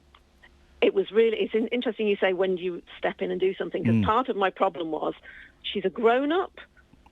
She can make her own decisions. It's not my place to tell her how to spend her money. And then you get to a point of going, no, she's not able to make those decisions rationally now, and that's when you know. But the incident that happened, she had a car crash. And she said she was going along one road, and the other opponent said, no, actually, I was on the road with the right-of-way. She wasn't. So I took her and I said, let's go out in the car and let's drive around and tell me where you were coming from and where you were going to and why you were in this particular place, because it didn't make any sense as to why she was where she was. And as I drove her around, I realised she couldn't tell me where she'd come from or why she'd chosen this particular route. But she could remember very clearly the lady who'd come out of the house and taken her in and given her a cup of tea, and she could remember the conversation there. But the rest just sort of blanked out in her memory. And that's when I knew something, was seriously wrong. For those people listening, I mean, I was kind of quite lucky that I was 15, 16, 17 when my granddad was diagnosed, so the responsibility wasn't on me. There were others. But for people who are listening, who are concerned about friends and relatives, what did you do, Sharon? What can you do? We eventually persuaded her to go to the doctors, and we agreed to meet her down there. This is my sister and I. And when we got there, she refused to let us go in with her. So we sat in the waiting room, and when she came out, we just both shot into the doctor's room because we knew him. We'd been there for years. And he looked at us and he said, I can't talk to you. She's told me not to talk to you. And at that point I said, OK, but we can tell you what we think. You don't have to say anything, but let us tell you what we see. And at that point, he then started to progress things. But it's very, very difficult because of patient confidentiality. They won't talk to you. And it's really hard. And it is hard, isn't it? And of course you can understand patient confidentiality, but when there is someone who is, their reality is kind of crumbling away, you kind of, it's frustrating, isn't it? That you want that confidentiality to be broken slightly so you can have an open and honest discussion. Absolutely. And I think it's got better. I can't say. This was, as I say, a few years back now. And I think we're more open about talking about Alzheimer's, and I think people are now more aware, and medical professions are more aware. But for relatives, if it's the first time you encounter this, it's emotionally draining. It sucks the life out of you. I was going to ask you, Sharon, how was it affecting you? How were you feeling as this progressed? I have to say, I think I did really badly in terms of dealing with it, because although I knew what it was, I still somehow felt that if I tried to encourage her to do stuff, that she could overcome it, and she just needed to try a bit harder. Do you know what I mean? Yeah. And now, later on, I look back and I think, I could have done that so much better. So I'm kind of left with this residue of guilt of thinking I didn't do everything I could. I could have done more. I could have done it Even better. now, years Even after now. she's passed? Yes, yeah. Yeah, I look back and I think I could have done so much more. So I could have done it better. It's not even more. I did loads, but I don't think I did it in the right way. And having watched and talked to people since then, it's all about giving them very simple choices to make, simple decisions to make, rather than taking over and doing it all for them. It's about including them, but also recognising what the limitations are. And I think I did badly on that one. Listen, I don't know you. I don't know the situation. I'm really sorry that you feel like that. I'm sure in the great scheme of things you did as well as you could at the time with the information you had. I'm hoping it's better, but there was a period just a few years ago when getting a diagnosis of dementia was quite difficult. Yeah, really difficult. Did you found that? Did you? The amusing thing, you have to see it in an amusing way at this point. The doctor did refer her to the memory clinic, and she had 2 appointments, and she never attended. Ladies and gentlemen, she forgot to go, of course. And in the end, I went down to the doctors and said, I know you can't chase up every patient that misses an appointment, but would it not be a good idea to have a system whereby if somebody's referred to a memory clinic and they don't go, you do something about it, you know? And there might be some people thinking, it's a bit cruel to laugh, but you have to laugh, don't you? And there are some wonderfully charming and childlike things that happen that as a result of the condition that do kind of lift you. And we were constantly laughing with but with my granddad when he, because you have to, otherwise you'll all go, well, you'll be in a terrible state, won't you? Absolutely. When I used to take my mum out in the car, we'd be driving around and literally every 5 minutes she'd say, aren't the trees a lovely green this year? Oh, bless. Yes, Mum. Aren't the trees a lovely green this year? And in the end, I used to go, what colour would you like them to be? I remember my granddad, towards the end, was in a care home. And I remember sitting in the garden and he was walking with my mum, holding my mum's arm. I didn't recognise her, but they kept walking up and down this path. And he kept bumping his head. This branch just kept ever so gently tapping his head. And he must have done it about 50 times. Every time he went, oh, what's that bloody branch doing there? Every single time. And it's just little things like that, that yes, you kind of absolutely. have to cling on to. What from your experience, Sharon, what would you have liked to have changed? What would have made things easier for you? I think I would have liked more training and support, more people to tell me how to do it right. That's the thing, and I guess we'll have to ask today if that support is there. I would like to think it is. I would like to think in the last 4, 5, 6 years we've come on leaps and bounds with this as people have realised just how serious this is. And it's a growing problem, I think, as we get an older population. It's going to become more prevalent. And I think there is less stigma now in terms of, the younger generation are becoming more aware of it. And I think when high-profile figures become diagnosed with it, so Terry Pratchett, for instance, talks about it very openly and has is campaigning for better care and things like that. And I think it brings it more to the public attention. Well, there you go. That was recorded earlier on before the show. That was Sharon Faulkner talking about her mum. Keen to get your stories on this. Over to you, please. How has dementia and Alzheimer's affected you, affected your family, affected your life? It's getting more and more common, and we're an ageing population. It happened to my granddad Bill, my lovely, wonderful, beautiful granddad Bill. He kind of started going, I was going to say a bit dotty, which is what we would say in the family, but some of you may find that insensitive. He started displaying signs of illness, I guess, when I was quite young, maybe about, even as early as 11 and 12, he would sometimes go off on tangents that even I struggled to follow. And as it went on, we quite quickly lost the man that we knew. We quite quickly lost my granddad Bill, William Jennings. There's an old-fashioned name, William Jennings. 03453 009956. How did you cope with it? As a family... Well, I mean, I was too young to have to deal with it, really, but as a family, you had to laugh a lot. You had to laugh a lot, and it was heartbreaking. And I remember the first time I saw him in the care home, and he didn't recognise who I was. I don't think he recognised my mum either. What a blow that must have been for her. Imagine that, your own dad not recognising you. But I got to say, the family dealt with it. They dealt with it well as you could back in the mid to late 80s, 90s. He was in a care home. Looking back, probably wouldn't be up to today's standards. But what could you do back then? 03453 009956. I don't want to get maudlin, but I am really keen to hear your stories today of how dementia and how Alzheimer's have affected you. And also, can we get some positive stories? Can you let me know? We were talking there to Sharon, and her mum was diagnosed, 6, 7, 8 years ago. Can you let me... Have things improved since then? I really would like to think that they have.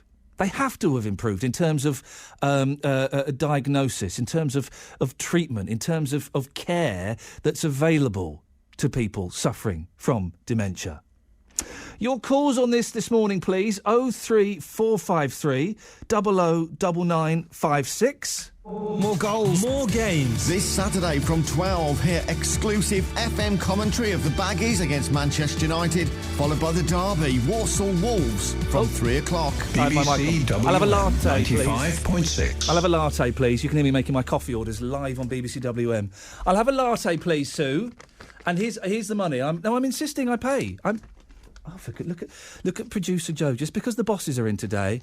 Oh, International Women's Day. Go on, love. Treat yourself.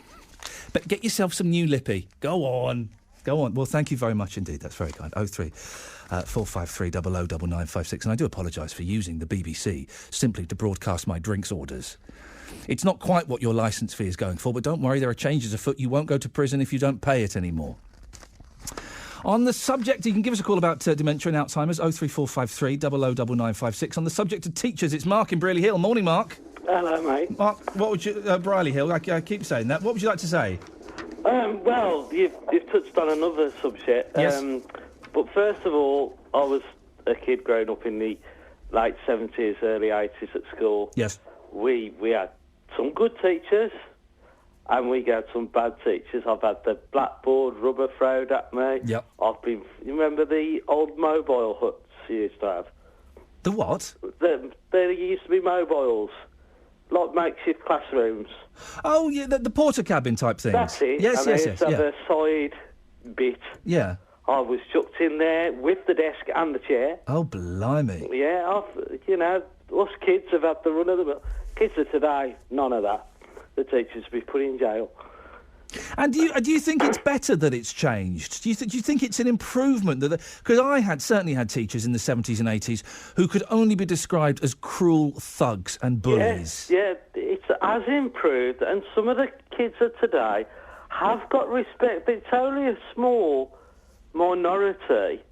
But when people see that minority, they, tar everybody with the same brush, as it were.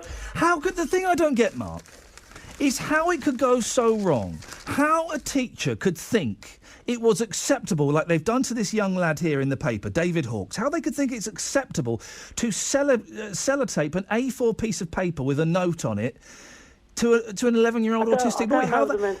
How they think it could be acceptable to make young children wear a sign saying, "I am going to the toilet." It's not. It's downright disrespect for the kid, and it'll give encouragement for the bullies in that school to do the same. It's not right.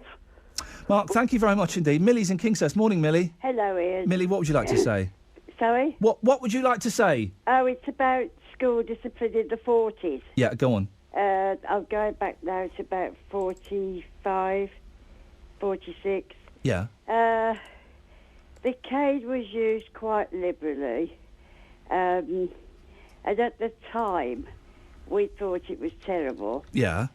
But on the other hand, the more you got it didn't do much good after a few times. Oh, you became immune to it. Did even girls get the cane? Oh, yeah. Happy International Women's Day, but sisters. It was always the head teacher who was a woman. Right. Who gave you the cane.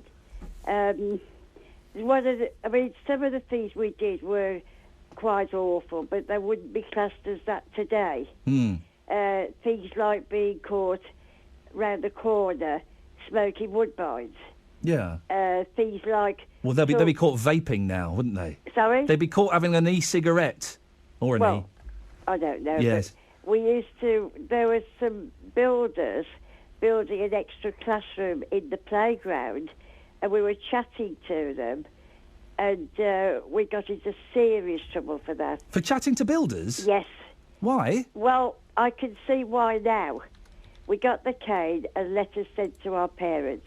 Did they think you were being loose and easy or something? I don't know, but in those days, yes, it would be. Oh, blimey. Now, you see, I can see why now, because we were in school time, and if anything had gone wrong between the girls and the workmen, the school would be responsible.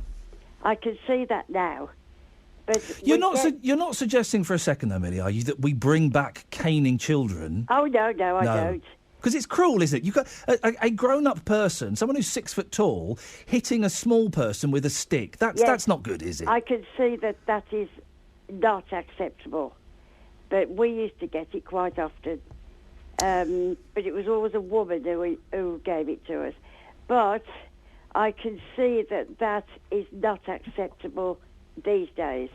I think it made me into an anxious person. Ah, yes. I think so. Isn't that interesting? Because you often get people saying, "Oh, I got caned at school and it didn't affect me," but it's made you more anxious, has it? Yeah, I think it did, as well as the war being on and the Hitler air raids and things. But you see, the teachers in those days they saw things in black or white. Yes. There was not much understanding of why a child played up or whatever. It was just black or white. It was just, that kid's naughty, let's give them a wallop. And you're right, yes, Hitler was quite anxiety-inducing as well. 03453 009956 is the phone number. I've got some texts. I'll do the text in a second. I want to go to Steve in Longbridge first. Morning, Steve. Morning. Steve, what would you like to say? Yeah, I'm good, thank you. It's quite complicated, this right-handed and left-handed thing. Go on. It made my life in turmoil for about a week. I got married abroad in Greece. Yeah. And beautiful part of the world. Oh, it's absolutely gorgeous. Yeah. But the complication was that the agent that was, overseeing the wedding and everything, I noticed that her wedding, even though I knew she was married, her wedding ring was on her right hand. Well, really? And so I asked her about that, and she says that their history, Muslims do it as well, apparently. Yeah. I don't know. You'd have to get your researchers on this. Yes. Dexter's is the name for the right hand. Sinister. Sinister, that's the word. I knew that. Yes, I knew that was the word. Sinister is for your left-handed. Is for your left hand. Yeah. And so if you're wearing your rings on your left hand, it means you're living in sin. Oh. And if you're wearing your ring on your right hand, it means you're dexterous and honest. And so when we actually got to the ceremony, I didn't know which side to stand. Yeah, I bet. And I didn't know which hand to put it on. Did you have a traditional kind of Greek Cypriot wedding? It was a bit of half and half. Right. It was sort of, because we did it with the wedding organiser. Yeah. So we wanted things the way we wanted it. Yeah. Which was more Christian and traditional, but we also wanted to have something different. Yeah.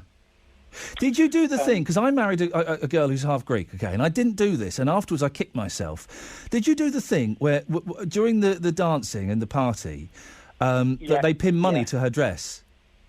No, we weren't that fortunate. We had lots of what they call dowries of, gifts in card, Steve, I'm going to move on because I've got to get to the travel, but thank you. We didn't go for the money being pinned to the dress. It was offered to us. Right, it was offered to us. You want to do that? And I said, no, it's a traditional British wedding. We have none of your continental nonsense here, please. And then I spoke to some other people who did it. You can get like £20,000, £30,000 pinned to the wedding dress. Oh, man, I missed out there. £30,000 pinned to a wedding dress? Oh, yes, please.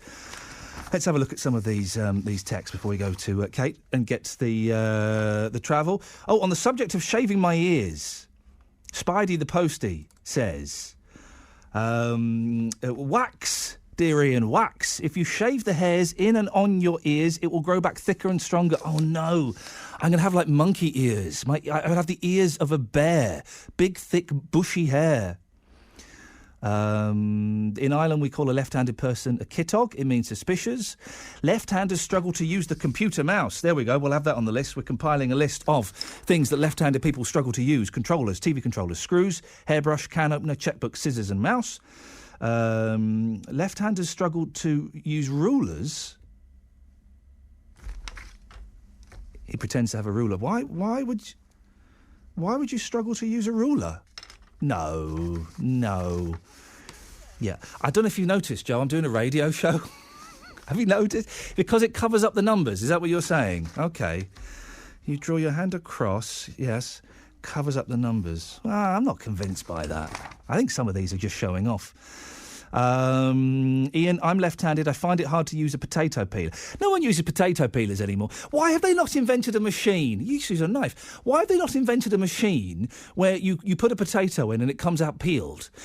We've got electric can openers. Surely there must be a machine where you drop a potato in and it comes out peeled. I was told that which hand you use has to do with which half of the brain is the strongest. And on the subject of schools and careers advisors, they were rubbish, weren't they? I was told to be a prison guard. Me? No, I wouldn't have lasted 5 minutes, my pretty face in there. Simon in Walsall says, I wanted to be a carpenter.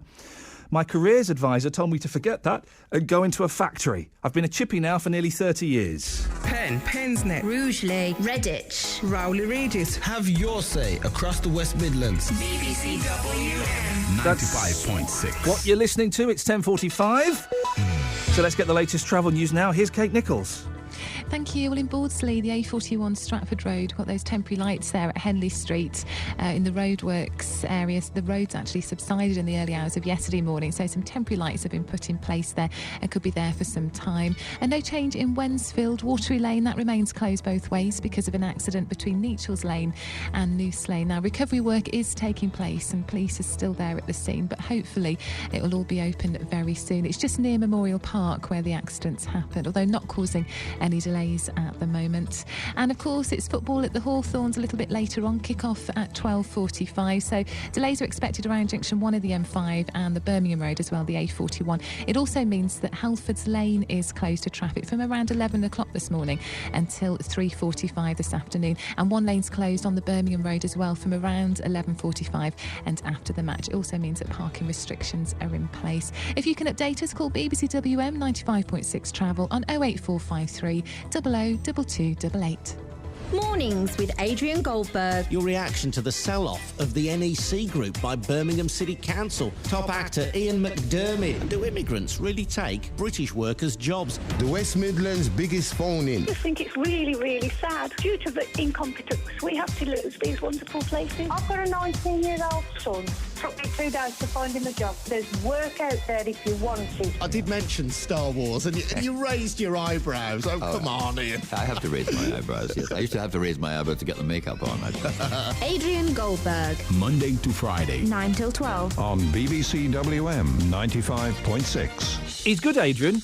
I like a bit of Adrian Goldberg. He's well worth a listen. Morning. This is Ian Lee, BBC WM 95.6. It's just gone 11:15. I'm here every Saturday morning between 9 and 12. A quick little recap of what we've spoken about so far. And the way this show works, you can call in about anything we're talking about anytime you want. And you can also call in about anything else you fancy as well. We come in and we plan all this stuff and we go off a complete tangent. So far, we've talked about teachers being out of touch, discipline at schools. That somehow got us onto left-handed people, left-handed presidents. What equipment do left-handed people struggle to use? We've also spoken as well this morning, and I really would like to get your stories on this, about dementia and Alzheimer's and things like that have affected you and your family. How has it affected you? How has it touched your lives? 03453 009956. Now, here's something else. And I always kind of, I tense a little bit when we talk about swearing on the radio because it's almost an invitation for people to come on and swear. I say almost, it's most certainly not an invitation for you to come on and swear. But is swearing funny? Is swearing clever? I got 2 boys, 4 and 2. I never swear in front of the children. And if anybody does swear in front of the children, I take them, I let them get away with it once. They do it a second time, I take them aside. I told some builders off once. Some builders in the front garden of the house opposite, as I was getting the kids out of the car, effing and jeffing like there's no tomorrow. I went, oh, excuse me, mate. Could you stop swearing, please? I've got children here. One of them gave me skunk eye. He gave me the look of death. The other one said, oh, I'm really sorry, mate. Yeah, I apologise. So swearing, is it funny? Is it clever? When is it appropriate? There's a new film out in the next few weeks called Bad Words, where Jason Bateman, basically, he teaches kids to swear and how to spell swearing words. And it can be funny. I'm looking forward to it. Elizabeth Hall from the National Campaign for Courtesy. Elizabeth, swearing can be funny, can't it? Oh, yes, absolutely. When is it appropriate? In the right context, or in a context which you wouldn't normally expect. I mean, you refer to your builders there. Nobody's going to be either shocked or surprised or think it's funny to hear builders swearing. But I'm thinking of the film The King's Speech, where Logue teaches the king or encourages the king to swear to help with his stammer. Now, that was funny. Yeah. Because you wouldn't expect somebody of that high standing You're right. using the F word. Well, you're right. When it's someone we're not expecting to do it, Yeah. when they drop it in, that can be funny. When it's that kind of out of context, I think that it can be very, very funny. When is it inappropriate to swear, Elizabeth? Well, I think swearing used to excess depletes the language, and it loses its impact. If you've got somebody who's of high standing and they come out with an unexpected word, it does put people back on their heels and say, wow, they must feel very, very strongly about whatever it is they're swearing about. But somebody who's using, the F word every other word, it just loses its impact. It's pointless. Have you ever spoken to people in the street and asked them to watch their language? Only once, and that was some young men. Yeah. And I did have my toddler with me. Yeah. And I did say, watch your language. Isn't it funny when I am so much braver when I have my kids with me because I'm thinking of them and not me, and I've done that. I did it with the builders when I was carrying the boys in, and I've done it with some young people at a bus stop. I went, "Wait, steady on, fellas. Excuse me, just watch your language. We've got young ears listening, so watch what you're doing." Are people swearing more these days? I mean, I think back to when I was 14 and 15, and the language I came out with was atrocious. I think we all did. No, I don't think people are swearing more, but I think it's become more acceptable. People would swear in their social group or within their family or whatever. Now people, as you said about the builder, will look at you a bit askance if you don't object to them using strong language. The Campaign for Courtesy makes the point that we shouldn't do anything, any action, which would make other people's lives worse, yeah? That's physical or language or anything. So I think we should moderate our language in public and in inappropriate situations. What's interesting is that the worst swear word of all, I don't think I need to say any more than that, but the worst swear word of all, very rarely heard in the 70s and the 80s. Nowadays, it's quite common, isn't it? Not common is the wrong word. It's certainly heard a lot more than it used to be. It's lost some of its power. I certainly remember that word, if it's the one I'm thinking of, being used at my girls' school. So that was in the 70s. Oh, really? Oh, dear. And amongst girls. So, I don't think that you can really make a value judgment on what's a good or a bad swear word. And this is another thing you have to be careful of. We might think that the F word or the C word are very, very, uncalled for. Some people might feel relatively comfortable with those, but would find blasphemy exceedingly offensive. So you can't really say that, just saying, oh, my God, is okay. It's not. Oh, you're absolutely right. And that's kind of one of my phrases, oh, my God. And I have been picked up on the radio before from people calling in and saying, actually, what you saying, oh, my God, is offensive. Yeah. It's weird, isn't it? How, the power that words can have. Is there not an argument, if we just use these words all the time, they would become powerless? Yes, absolutely. And that's what I'm saying about it. It would deplete our language, because at the moment we have a way of expression which would make people sit up and take notice. If those words become common in everyday speech, what next? What are you going to do if you really want to emphasise something? And there are, various people, I have to say I'm not really one of them, but there are various people for whom swearing is offensive. And at the campaign we would say, you can't use it. You mustn't do it because you are depleting their life in some way. Do you know what? The other day, when David Cameron was in the House of Parliament talking about the letters that have been sent out to former members of the IRA, basically saying you're off the hook. And he said something along the lines of, this is a disgrace. And I really, really would have respected him so much more if he'd have come out with the F-bomb. Or he'd have said, I'm really peed off. Yeah. If he'd have it would have humanised him, wouldn't it? Yes, and it would have made people think, he really does feel very strongly about this issue, because obviously politicians go blasting off about all sorts of things. And maybe if we felt, he really does feel very strongly, then more notice would have been taken rather than rather pathetic. I don't really like it. Elizabeth, don't you think it's a little bit sad that we need a national campaign for courtesy? That we've got to a place where people aren't naturally courteous? Well, yes, and that's why I'm the local representative, because we must encourage people to fit in with the society in which they live. Yeah. It isn't correct, it isn't right that other people sharing your space, sharing your society, should be made to feel embarrassed or uncomfortable or sad. It takes very little to, keep a check on yourself, that in your dealings in the social world, you are always mindful of other people. And that's all the campaign is about. Keep fighting the fight in a courteous fashion. Elizabeth Hall from the National Campaign for Courtesy. Are you a swearer? I swear too much. About 2 months ago, I did Swearbox for a week, and I 50 pence to swear. I think I got about 30 quid in there. I do swear too much. I don't swear in front of the boys. I did once. I was driving, and someone cut me up, and I went, "Oh, you twit." And my son said, "Daddy, what's a twit?" And I went, oh dear. 03453 009956. Do we swear too much, Cliff in Tipton? I think some people swear too much. You're talking about courtesy. Yeah. Well, I was brought up to be courteous always, here to walk on the left-hand side of a lady, that's the sword arm again, or on the other right hand if you were on the other side of the pavement. But the first the first time I heard the F word was when I was a young kid, and my dad used to be into cars a lot, and he used to take me to a garage in West Bromwich. And of course, you know how engineers are, and my dad stopped them short. He said, "Don't swear in front of my son."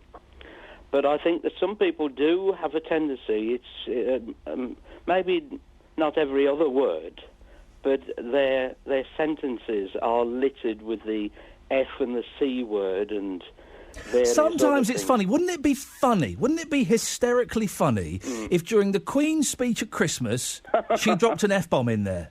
That would be funny, wouldn't it? And that would make her more human. Well, I think if she opened Parliament and she said, "This load of bleeps are trying to ruin my country, and it's about time they got their bleeping act together."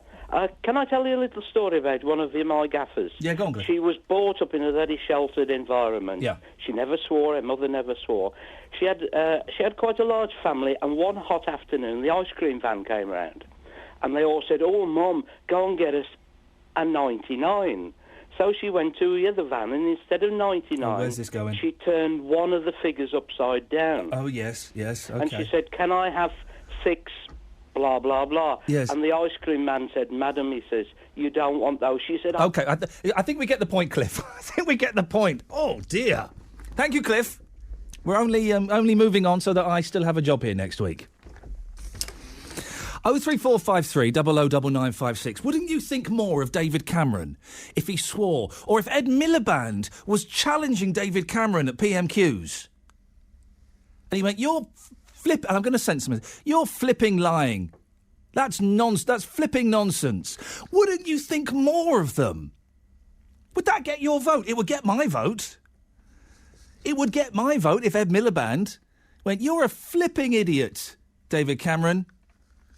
It would make them more human. It's like on EastEnders, isn't it? A programme I haven't watched for years. It's tedious, it's awful. Dear BBC, if you want to save yourself £100 million, scrap that rubbish.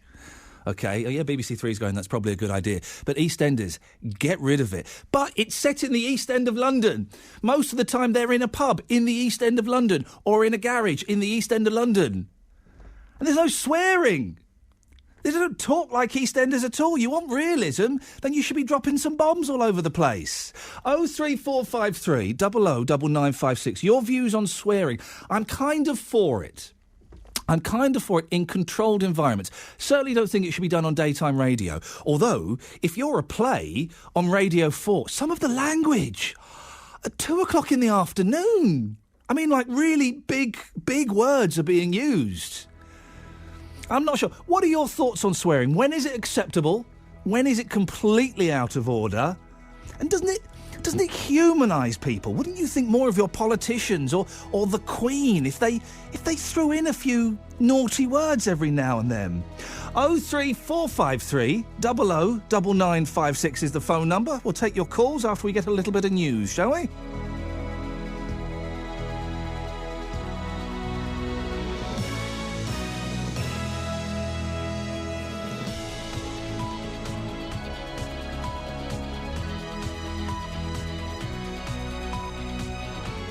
The voice of Birmingham and the Black Country.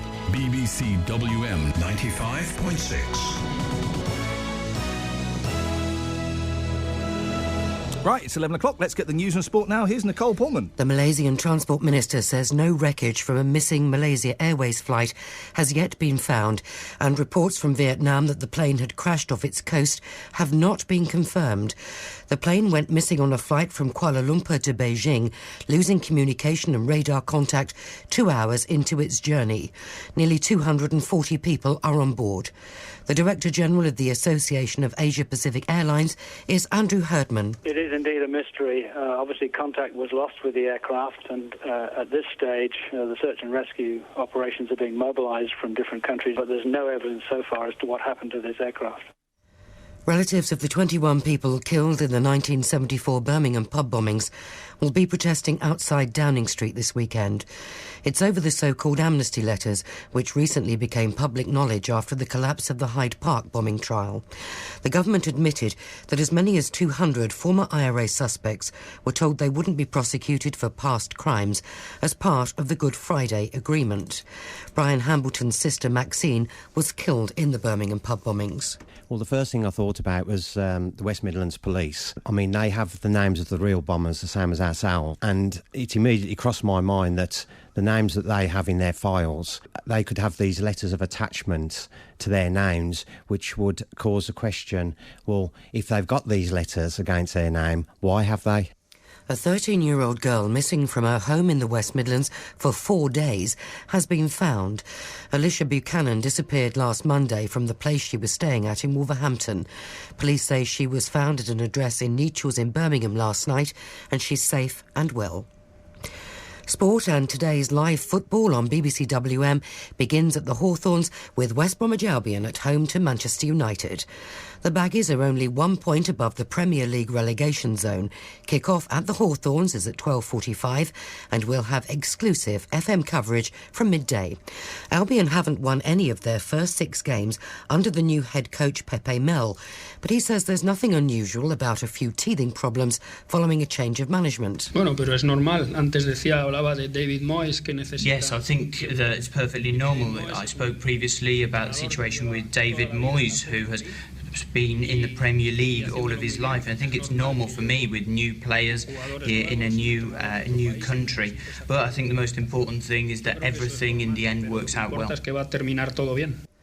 Walsall and Wolves meet in a League One derby at the Banks's Stadium, again exclusively live in FM on BBC WM 95.6 from 3. The Saddlers are hoping to end a 6-match run without a win that's left them 5 points outside the playoff places. The weather eventually becoming sunny after a mainly cloudy morning, breezy but mild today with a top temperature of 15 Celsius, 59 Fahrenheit. Staying dry this evening and overnight but fairly breezy. The lowest temperature tonight, 7 Celsius, 45 Fahrenheit. BBC WM 95.6 News. There's more online at bbc.co.uk/WM.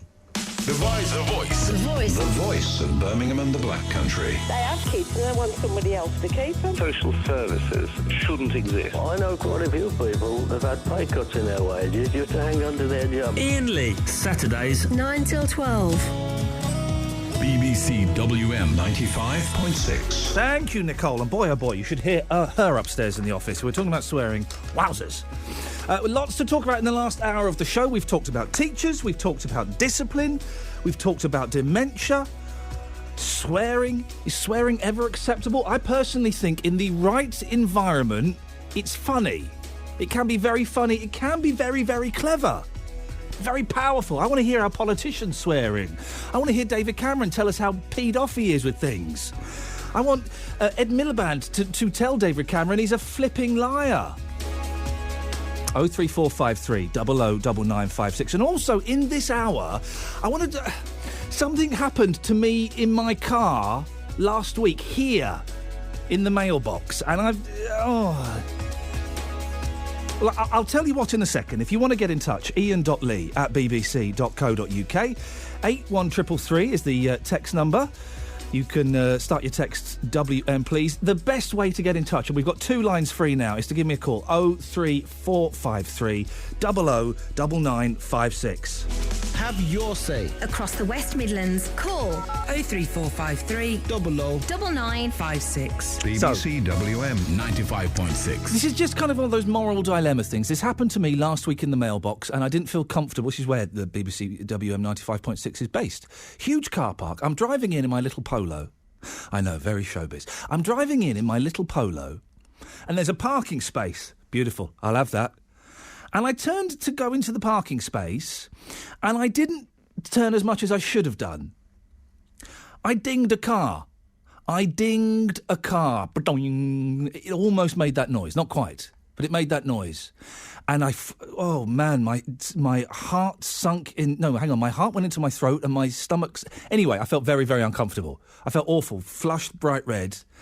I thought, oh, blimey, what's the right thing to do? Of course, the right thing to do is to get out and leave a note. I drove away as quickly as I could. I know, no, don't judge me. I dinged a car, I drove away as quickly as I could to the opposite side of the car park. I got out, I checked my car, a little bit of scuffage. It was that kind of scuffage that if you lick your thumb, you can rub it off, lick it and you rub it off. There was a little dent in my car, there's a little dent. And I'm panicking, and I feel sick. Now, of course, the right thing is to go back, leave a note. I didn't. I got in the lift to come up here. I got in the lift to come to BBC WM. We're on the 7th floor. I got in the lift, and I'm feeling awful. And I just felt terrible. I got in the lift, hit the 7th floor button, got up, walked out of the lift, and then I couldn't do it. I felt so guilty and so ashamed that I went back in the lift. I went back down to the car park, I got out my pen and my paper, and I started writing a note, and I'm thinking, this is going to cost a fortune. I don't want it to go to the insurer. I said, hello, my name is Iain Lee. I accidentally dinged your car as I came in. This is my phone number. I got to his car. It was a BMW. And there was scuffage on his car. I licked the thumb. I wiped the scuffage. Disappeared. There was no dent. There was no damage. The car, and I kept checking. Is there any damage here? Is there any dent? There wasn't. I didn't need to leave a note. It's got my spit on it, so it would be worth a fortune. It's got covered in my DNA. They could reproduce me from the back wheel of that car. I felt awful, but the relief was incredible. I did a ding and run. It's technically known as a ding and run. Have you ever done it? Has it ever happened to you? I couldn't have stayed away. I felt so guilty and so ashamed. I was afraid. That's why I went. I was afraid. I was in fear, and so when I'm in fear, I tend to run away from the fearful thing. And of course, what we should do: feel the fear and do it anyway. There's a slogan for you, isn't it? You should go and embrace these things that are fearful, and I did, and it was the best outcome because there was no damage to the car. The only damage is to my car and my pride. What are your ding and run stories? Has it ever happened to you? And it has happened to me. I've come back after a really horrible day in court, all day. You don't want to know. Okay, my mum was getting... her carers were stealing money from her. Stole a load of money from her and all her jewellery. They went to prison, that'll teach them. Anyway, all day in court, really stressful day, and I came back and someone had smacked into the side of my car and gone off and not left a note. Another thing happened to my wife. My wife came back to her car one day and found it had been hit. Luckily, they'd left a note. They'd left a note on the windscreen. She opened the note. Hello, I'm terribly sorry. I've hit your car. I'm writing this note because someone's watching me. Bye-bye. That was it. That was it. How cheeky. I'm just going to throw this out there. You may bite on this, you may not. I don't know. But I'm sure a lot of you, if you are drivers, have got stories around this. Has it ever happened to you where you have you've come back and your car's been pranged, it's been dented, and there's been a note, there's been no note? And have you ever done it yourself? 03453 009956. We're calling it the ding and run. You ding a car and then you run away. Has it ever happened? Your car dinging stories, your car crash stories, please. 03453 009956. On the subject of swearing, it's potty-mouthed Mo in Tamworth. Morning, Mo. Now, keep your... Oh, it's you. Now, listen, Mo. Yeah. You've just focused today, because last week you were giggling all the way through it. I don't want any swear bombs from you this morning, OK? Can you do a 3-minute phone conversation without swearing? I shall absolutely do my best. Do you drive, Mo?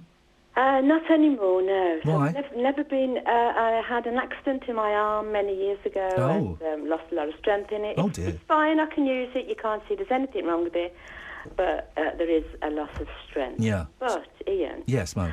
When I'm out and about, Yes, Mo. I obviously hear swearing. Of course you do. You live in Tamworth. Anywhere. But yes, I hear it more here because I live here, yes. Okay. Yes. Lots of things happen in Tamworth, as I'm sure they do in Slough. Yes. Uh-huh. Oh. Yeah. Slough, where I grew up, yes. A lot of things happen in Slough. Yeah. Yeah. And I hear mainly young men, really bad language coming from them. But my beef here is I hear a lot of children swearing. Yes. Bad swearing. Bad swearing. Yeah, I know bad swearing. Bad swearing, yeah. Mainly boys. Again, it is mainly boys. Yeah. Now, I would like to know what you think of that, because obviously you... First of all, I want to congratulate you on your conscience for going back to the car. I did. I couldn't have lived with myself, and I'm a little bit ashamed I ran away, but I went back, so I did the right thing. Wow. What? Your first instinct was perfectly human, I think. A lot of people would have done that. But the point is, your conscience got the better of you, which means something inside you is very decent. I'm a spiritual human being, Mo. Okay. I'm a very spiritual, decent, kind human being. The Buddhists think, Mo, that Buddhists believe in reincarnation, and they think that we have about 7 or 8 times on this earth before you have learned all of the lessons you need to learn and you move on to the next spiritual plane. Now, most people, I'd imagine you, Mo, you're probably on your 3rd time here.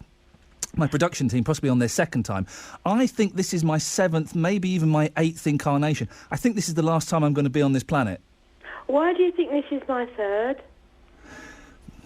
I think you have lots to learn, Mo. Well, yes, I wouldn't argue with that. There you go, you see. And I didn't know that. I didn't know that, but I like that. I like the idea that we could be reincarnated and come back. But I think this is my... I think I've nearly learned all the lessons I need to learn. This is the last time round, then I'll be off. Oh, you're a bright spirit then, aren't you? I'm a very bright spirit, yes, Mo. I'm glad you recognise that. Anyway, what did you want to say? I want to ask the question. The main reason I asked. Yes, ask the question, Mo. What's the question? I want to, you're a swearer. You admit you're a swearer. I swear too much, yes. But you do everything you can to avoid swearing in front of your children. Don't do it. I used to too. Yes. I did that too. Okay. So my question is, what do you think of children swearing? Because your children, your boys, are going to hear other boys and girls swearing. Yes.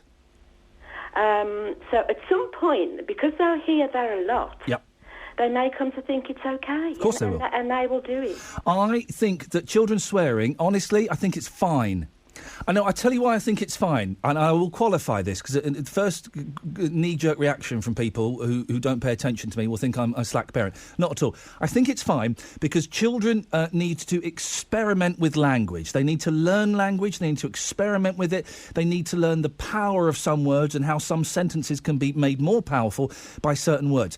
Now, when I say I think it's okay for children to swear, I mean in the kind of privacy of their circle of friends. It would be inappropriate if my boys, when they're a bit older, were effing and jeffing in front of the TV or at the dinner table or in the classroom with the teacher. But if they're in their mate's bedroom or they're in the playground playing a game with their mates or if they're on their bikes with their mates, I think it will be acceptable for them to swear in that environment because they're learning about language, they're learning about words. What do you reckon? Well, can you control it like that? I mean, that sounds like it's a very controlled environment. No, of course you control it, because I control when I swear. When I'm at the BBC, when I'm on the radio... Children aren't that clever. Well, they will learn that. Of course they are. Of course they're that clever. Children learn from a very... Not about control, then. Yes, of course they do, Mo. If you're doing it properly as a parent. Children learn from a very young age when certain things are appropriate and when certain things are not appropriate. I have learned not to swear on the air, but afterwards I will give the team a thorough tongue lashing for their completely inadequate behaviour today. And they are making their feelings quite well known now. But I will swear when it's appropriate, and my boys will learn. They won't get it right every time. And they will swear in front of me and my wife, and I will take them to one side and I'll say, excuse me, that isn't appropriate, mister. But they will learn context. OK, I can go along with that a little bit. Thank you, Mo. Think about it a bit more. Can I say one more thing? You've got 20 seconds. I do not want our politicians swearing. Oh, no. No, I don't.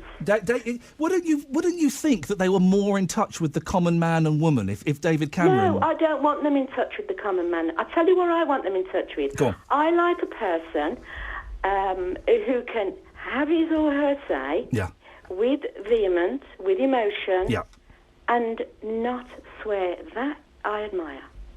Mo, always lovely to talk to you. Speak to you next week, maybe? OK. Cheers, Mo. There you go. She's a good sport. 03453 009956.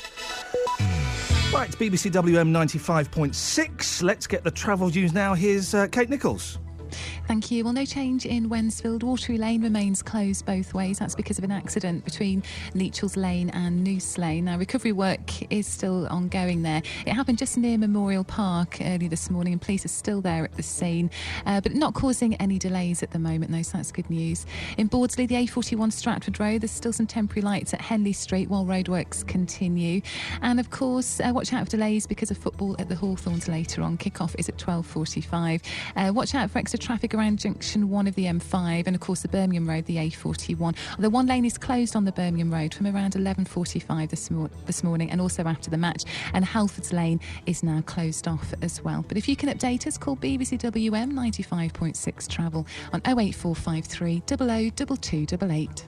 More phone-ins. Mr. Anelka, if anything, it's misguided what he's done. More Franksy. He's got opinions, and that's what it's all about. More calls. And it's great to go and watch him, and I feel sorry in the way that it is in League One. More passion. I told you not to go. Go down to the Villa, Francie. Polly, I wasn't playing today, though. I know. I've been blooming well, going crazy. More Villa. More Wolves. More Blues. More Saddlers. More Baggies. The West Midlands' biggest football phone-in. Weeknights from 6. BBC WM 95.6.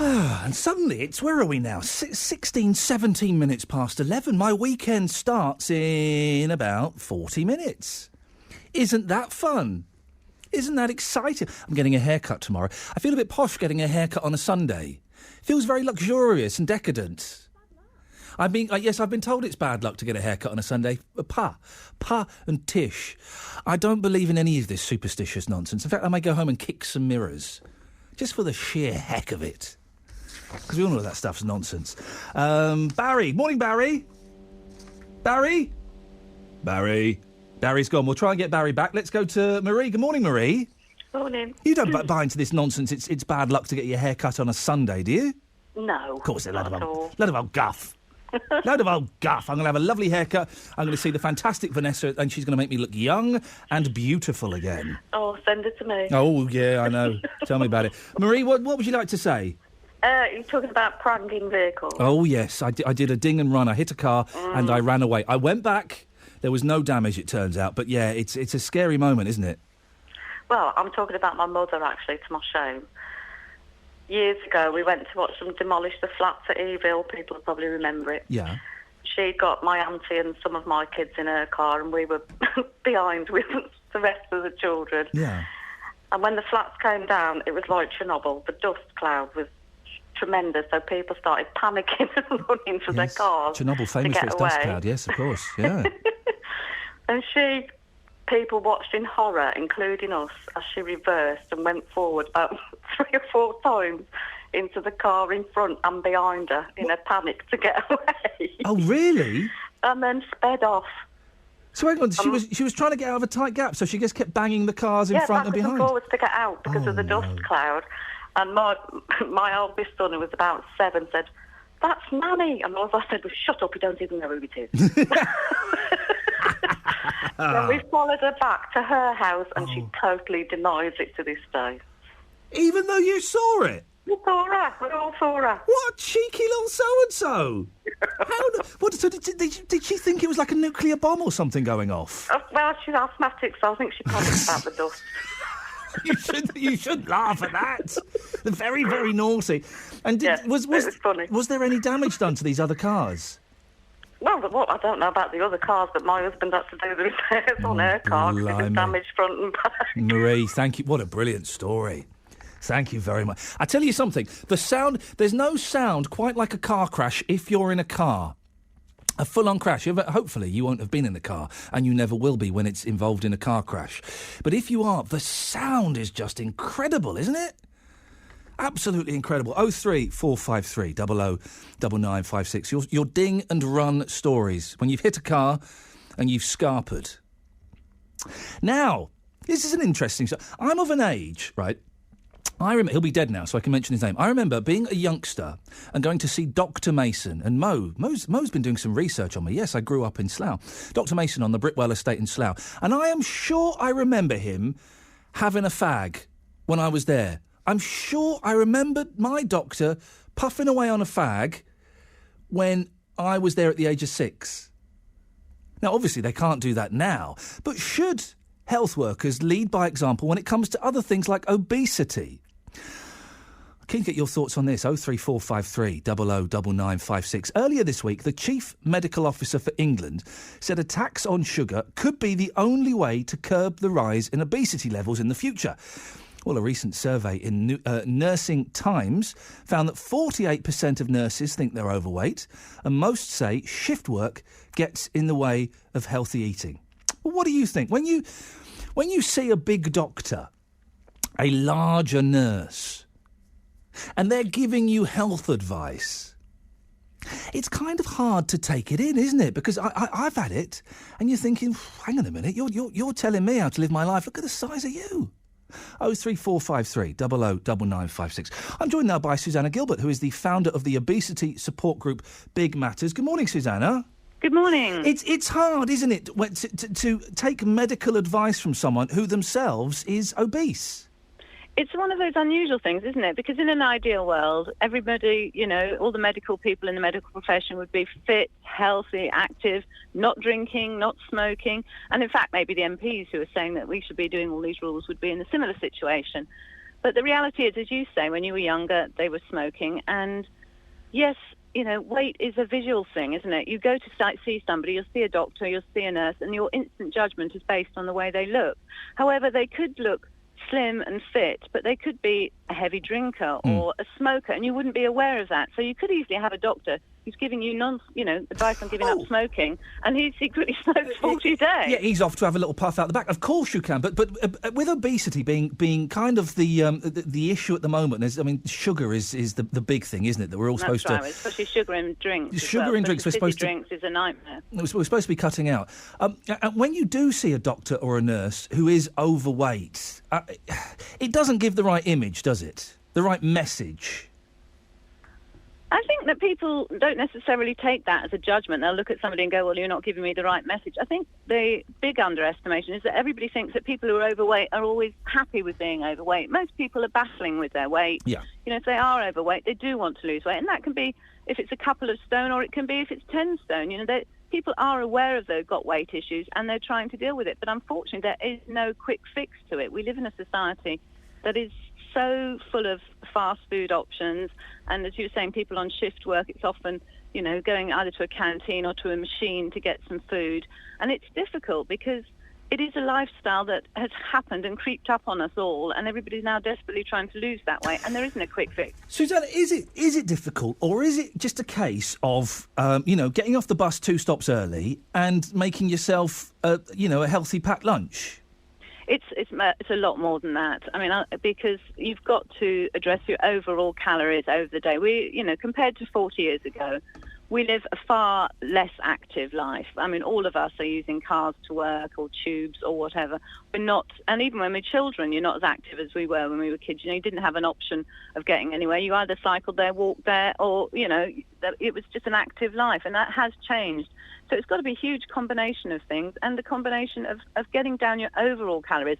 Yes, of course, sugar, because sugar is a bad factor in it, but it's also fats as well, and that's where it gets confusing for people, because they can go and buy a low-fat meal, but that can have high sugar in it. So for the consumer, it's very difficult sometimes to ascertain exactly what it is they're eating if they're not cooking it at home for themselves. This talk of, and it looks like it's edging ever closer, of putting a tax on sugar and sugary foods and sugary drinks. Is that going to work? Well, the reality is, I think, is going to be that, say you put it on a fizzy drink, which is probably one of the prime culprits, you stick it on a fizzy drink. The reality is that tax will just go on to passed on to the consumer, and the likes of the Coca-Colas and the Fantas and all these companies will just put the price onto it, so they're not going to lose out. And what's going to happen to the money that comes from the tax? Is the government then going to set this money aside to actually help with obesity projects around the country, or is it just going to go into the general coffers? If it's going to get set aside for something specific, then that's great. But if it's just going to go into the general coffers, how is that going to help curb the obesity epidemic? Susanna, I really appreciate your time this morning. Thank you, Susanna Gilbert, founder of the obesity support group Big Matters. I'm in hospital a fair bit at the moment because my mum's a bit poorly. So I'm in there pretty much every week with her while she gets her treatment. She's getting chemotherapy. And you do see nurses and doctors of all different sizes. And there are some nurses who are quite, let's be honest, fat. They're fat. And I don't like shying away from that word. You can't say it. Well, yeah, you can. If someone's fat, they're fat. Okay. Now, they're not necessarily addressing my mother on health issues, on dietary issues, on things like that. They're kind of hooking her up to a drip, and they're putting the drip in. And they're brilliant. They are brilliant. They are so kind. They are lovely. They are wonderful. They are making us feel so welcome. But if a larger nurse, a fat doctor, sits you down and says, yeah, Mr. Jones, that you're eating too much, you're overweight, your BMI is too high, and you need to cut down on your food, are you going to be able to take that advice and use it, work with it, because it's being given to you by someone themselves who is obviously obese, who is obviously struggling with food issues, who is obviously not exercising enough? It kind of demeans their argument slightly, doesn't it? Doesn't it? Or am I being a little bit too harsh? What do you reckon? 03453 009956. So, who do you want to speak to here? Doctors and nurses, please, of either size. If you've ever been to the doctors or the nurses, you can talk on this.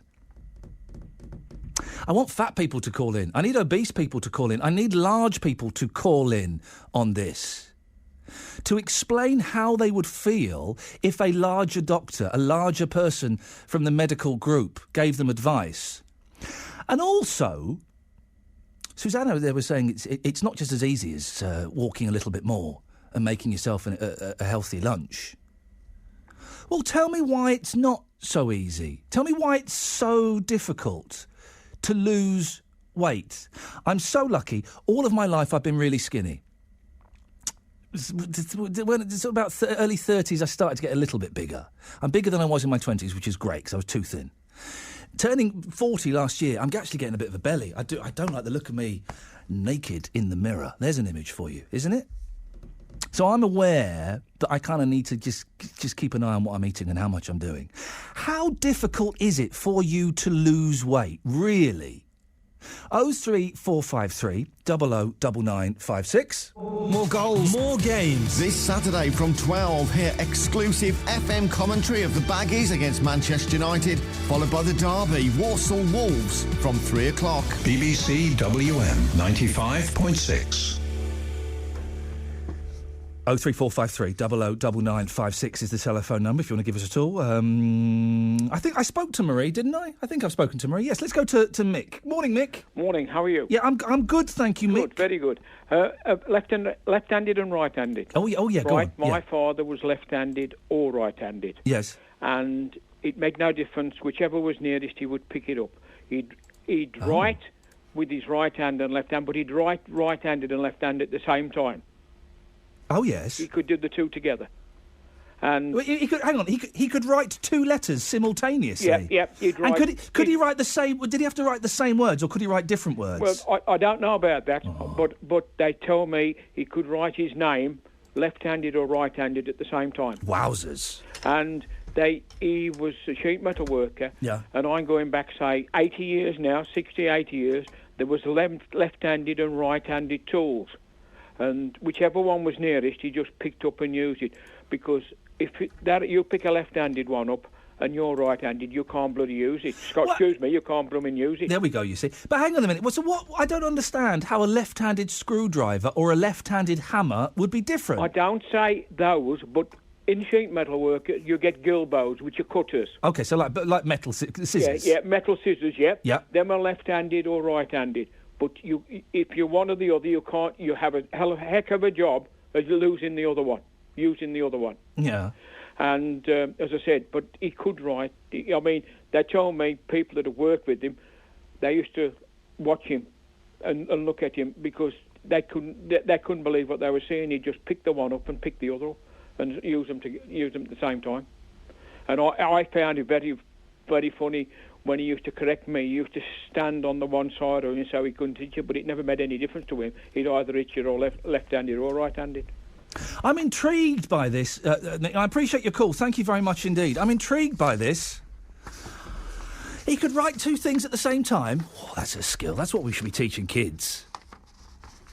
Hey, now's an excellent time, dear listener, mainly because I've just been handed a sheet of paper, but also it's 11:30 and it would be rude not to tell you what's happening with Keith Middleton this evening. Charlie Lansborough's going to be on. Keith's on tonight from 10, with the very best in 70s and 80s. He's got Charlie Lansborough. I'll be talking about holidays. Where have you been? Do you stay home or go abroad? See.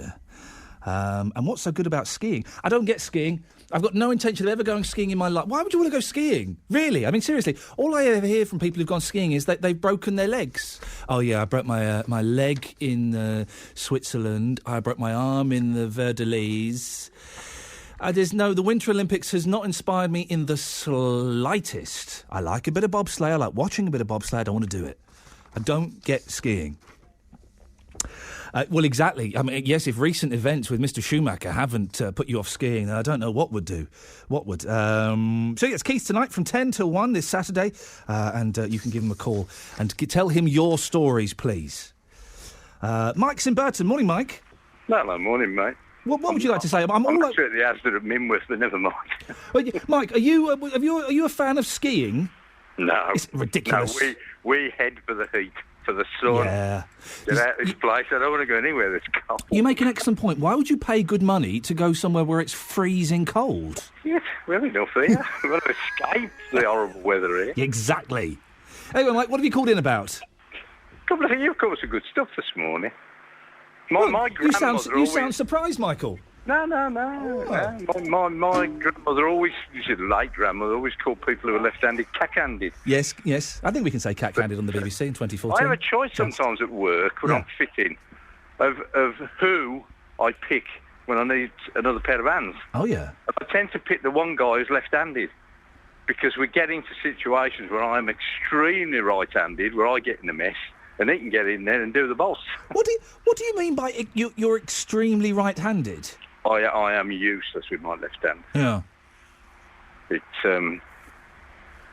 mainly because I'm a fitter and use your right hand that strongly. Your left hand don't get used as much. I can't... Listen, we've got a list here, Mike. We've been compiling a list all morning of tools and bits of equipment that left-handers struggle with, OK? So far, we've got TV controller, screws, a can opener, checkbooks, scissors, computer mouse, and also a hairbrush. Now, I can't understand how a left-hander, how someone sinister couldn't use a hairbrush, a normal hairbrush. Yeah. You've just taken me back to the very first year at senior school in 1962. Go on. And we were taught in the Latin for sinister and dexter. Yeah. Left and right hand, isn't it? Every time it ever comes up is in quizzes. Now and again. But no, you're right. The other thing, I suppose, is we used to send apprentices up to the stores for a left-handed screwdriver and a long wait. Oh, did you do that? Yeah. A can of... They always fell for a can of yellow and red striped paint? That's it, and a box of atomic weight. Now, Mike, listen. You sound like you're a gentleman of a certain age, and I say that with respect. I shaved my ears this morning. Yeah, I know what you mean. Have you shaved? I got one of those little shaving kits to get the hair from up your nose and out your ears. Yeah. Oh, have you got one of those little things that goes up the nose? Yeah. Is it any good? Because I'm tempted. Yeah, they're all right. Yeah, they're all right. Is it? Not bad at all. Do I just need to accept now, Mike, that I'm going to be, as the years go on, I'm going to be shaving more and more of my body? Yeah, I think you're right. Mike, thank you very much indeed. Thank you. It's a depressing thought. I shaved my ears this morning. I know. Isn't that horrific? But I did it. And if I'm honest, my ears look a whole lot better. A whole lot better as a direct result of that. 03453 009956. Let me have a little recap of what we've talked about. The last 25 minutes of the show. Daz is going to be on at midday. If you want to give me a call, I've got 3 lines free now. 25 minutes of the show left, so now's an excellent time to give me a call. A little recap. Let me just set up the stall one more time. We started off the show talking about teachers and about discipline. There have been 3 stories in the papers this week about discipline and where discipline has perhaps gone awry. There was the art teacher who may have been a little over a week ago, who sellotaped all the mouths of her class, sellotaped them because they wouldn't stop talking. And then when they took the sellotape off, she put more on. And some of them cut their lips, some of them were bleeding. There was the headmistress who made pupils... These are young kids. These aren't 15, 16-year-olds. These are young kids. Made pupils wear signs around their neck saying, "I am going to the toilet." And then today in The Sun... Note taped to autistic lad's chest by teacher. A furious mum last night blasted school chiefs after her autistic son was sent home with a letter taped across his chest. Big A4 piece of paper taped on this lad's chest. He's 11 years old. He's got autism. Now, my reaction is those things are outrageous. And they are wrong. And if any of those things were done to my boys, man alive, I would be furious. And I would be kicking up a stink. But... what things happened to you when you were at school?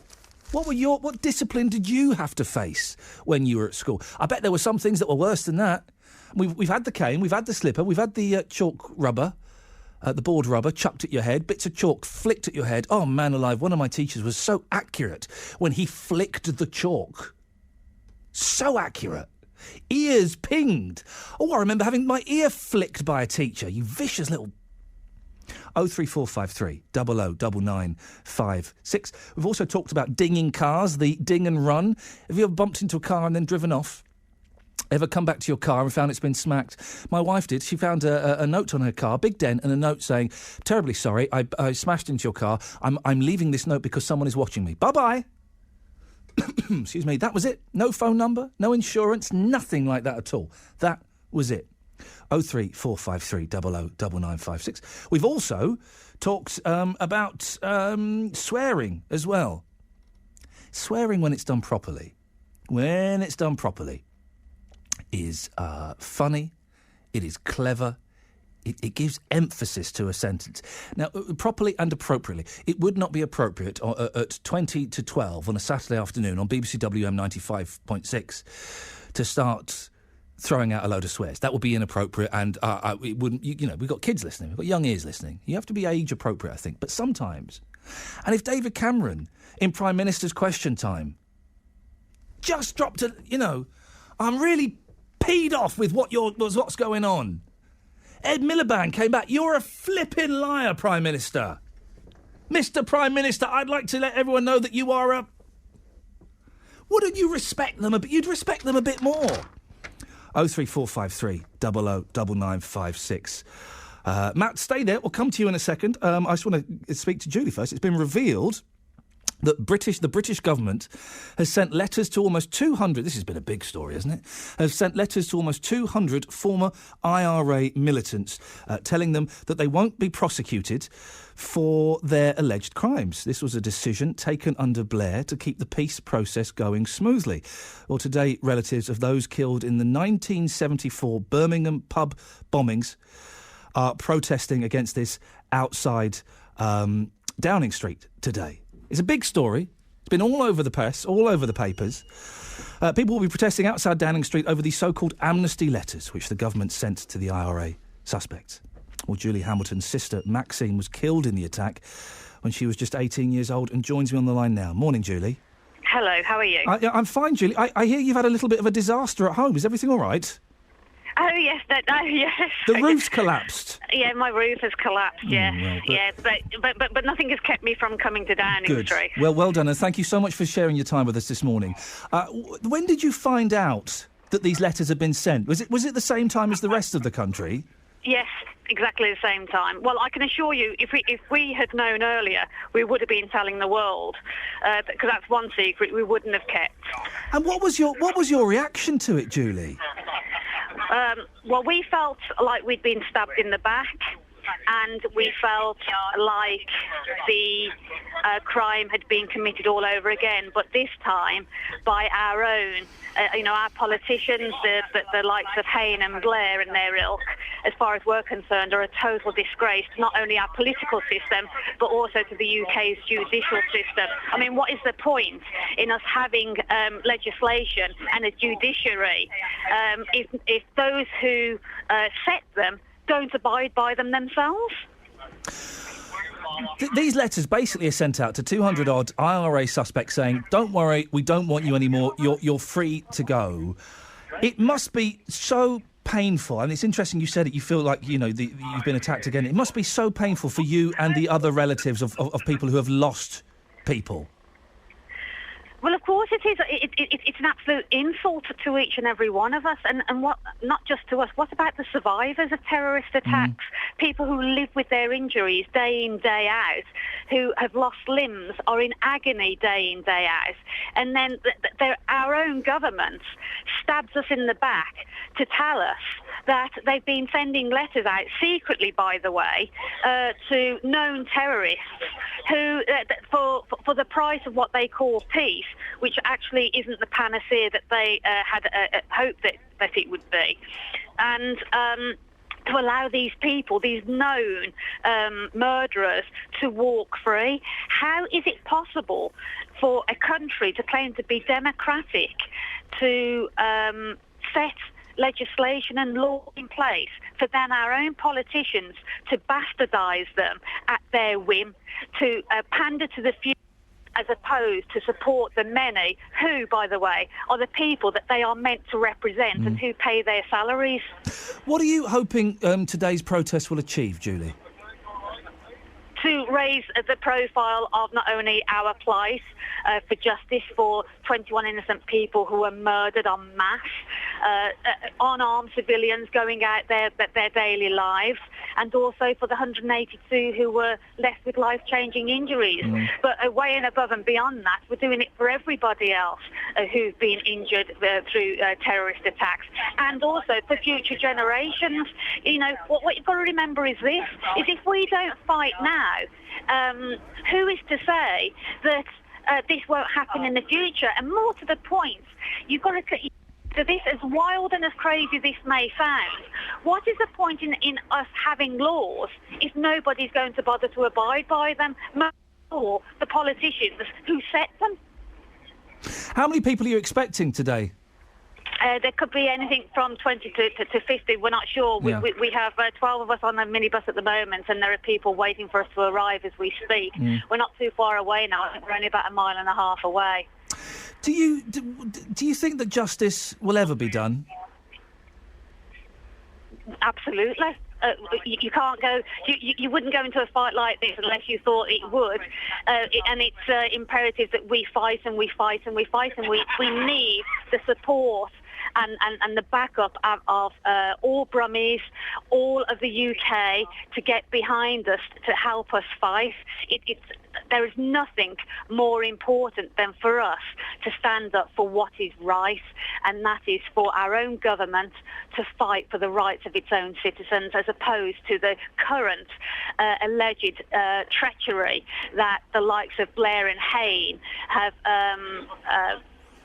actually utilised and have actually insulted the memories of so many dead people.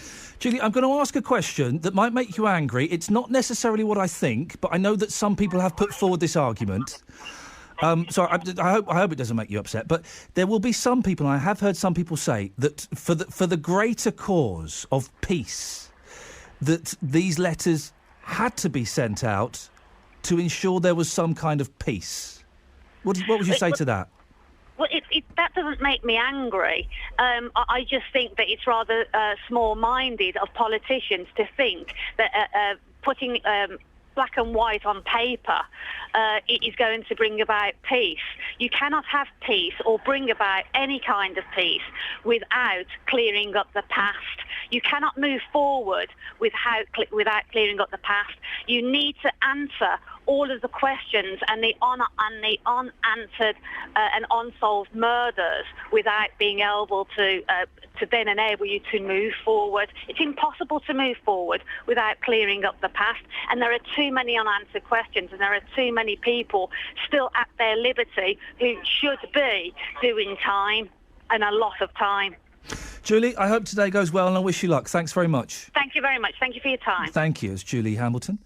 Sister Maxine was killed by an IRA bomb 18 years ago in Birmingham. What do you think about that?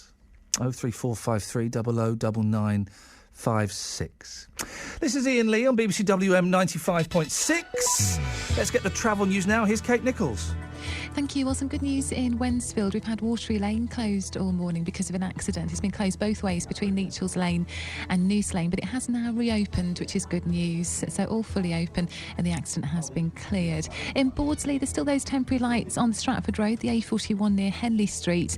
They've got some roadworks there. And just a reminder, of course, it's the football at the Hawthorns. A little bit later on, kick-offs at 12:45. So it does mean that Halfords Lane is closed off now to traffic, and one lane is closed on the Birmingham Road as well until after the match, so do expect some extra traffic also around junction 1 of the M5, but we'll keep an eye on it for you. But if you can update us, call BBC WM 95.6 Travel on 08453 002288.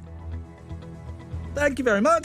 BBC WM 95.6. Oh, it's just to see so many people. We've all got Irish heritage somewhere along the line. This year, BBC WM is going to be live from Birmingham's biggest party. We're going to start the St. Patrick's Day Parade. 1, 2, 3, go!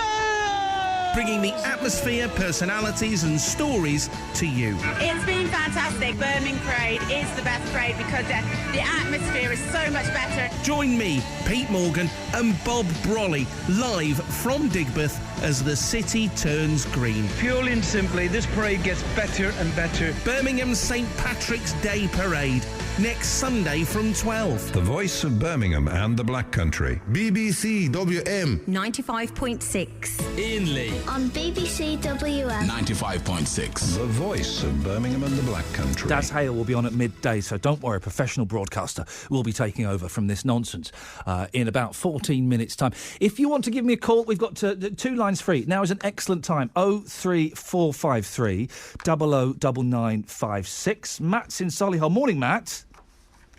Matt, oh, you're there. Hello, Matt. Matt, it's the first time we've had a chat, is it? Well, you tell me, sir. It would appear. Yes. Matt, can I ask a favour of you, sir? Pardon? Yes. May I ask a favour? Yes, go on. Are you stood anywhere near a window?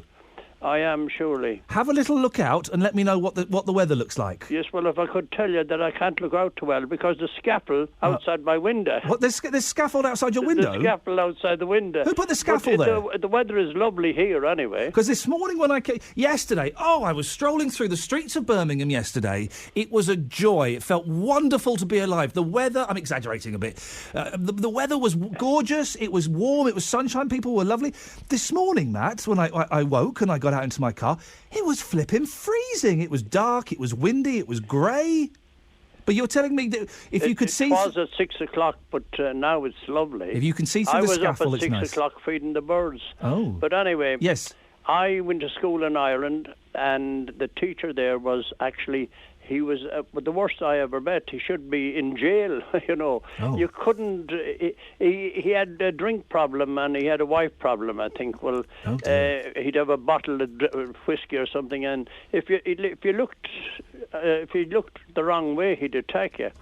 And that was that. He shouldn't be allowed to teach at all. He was...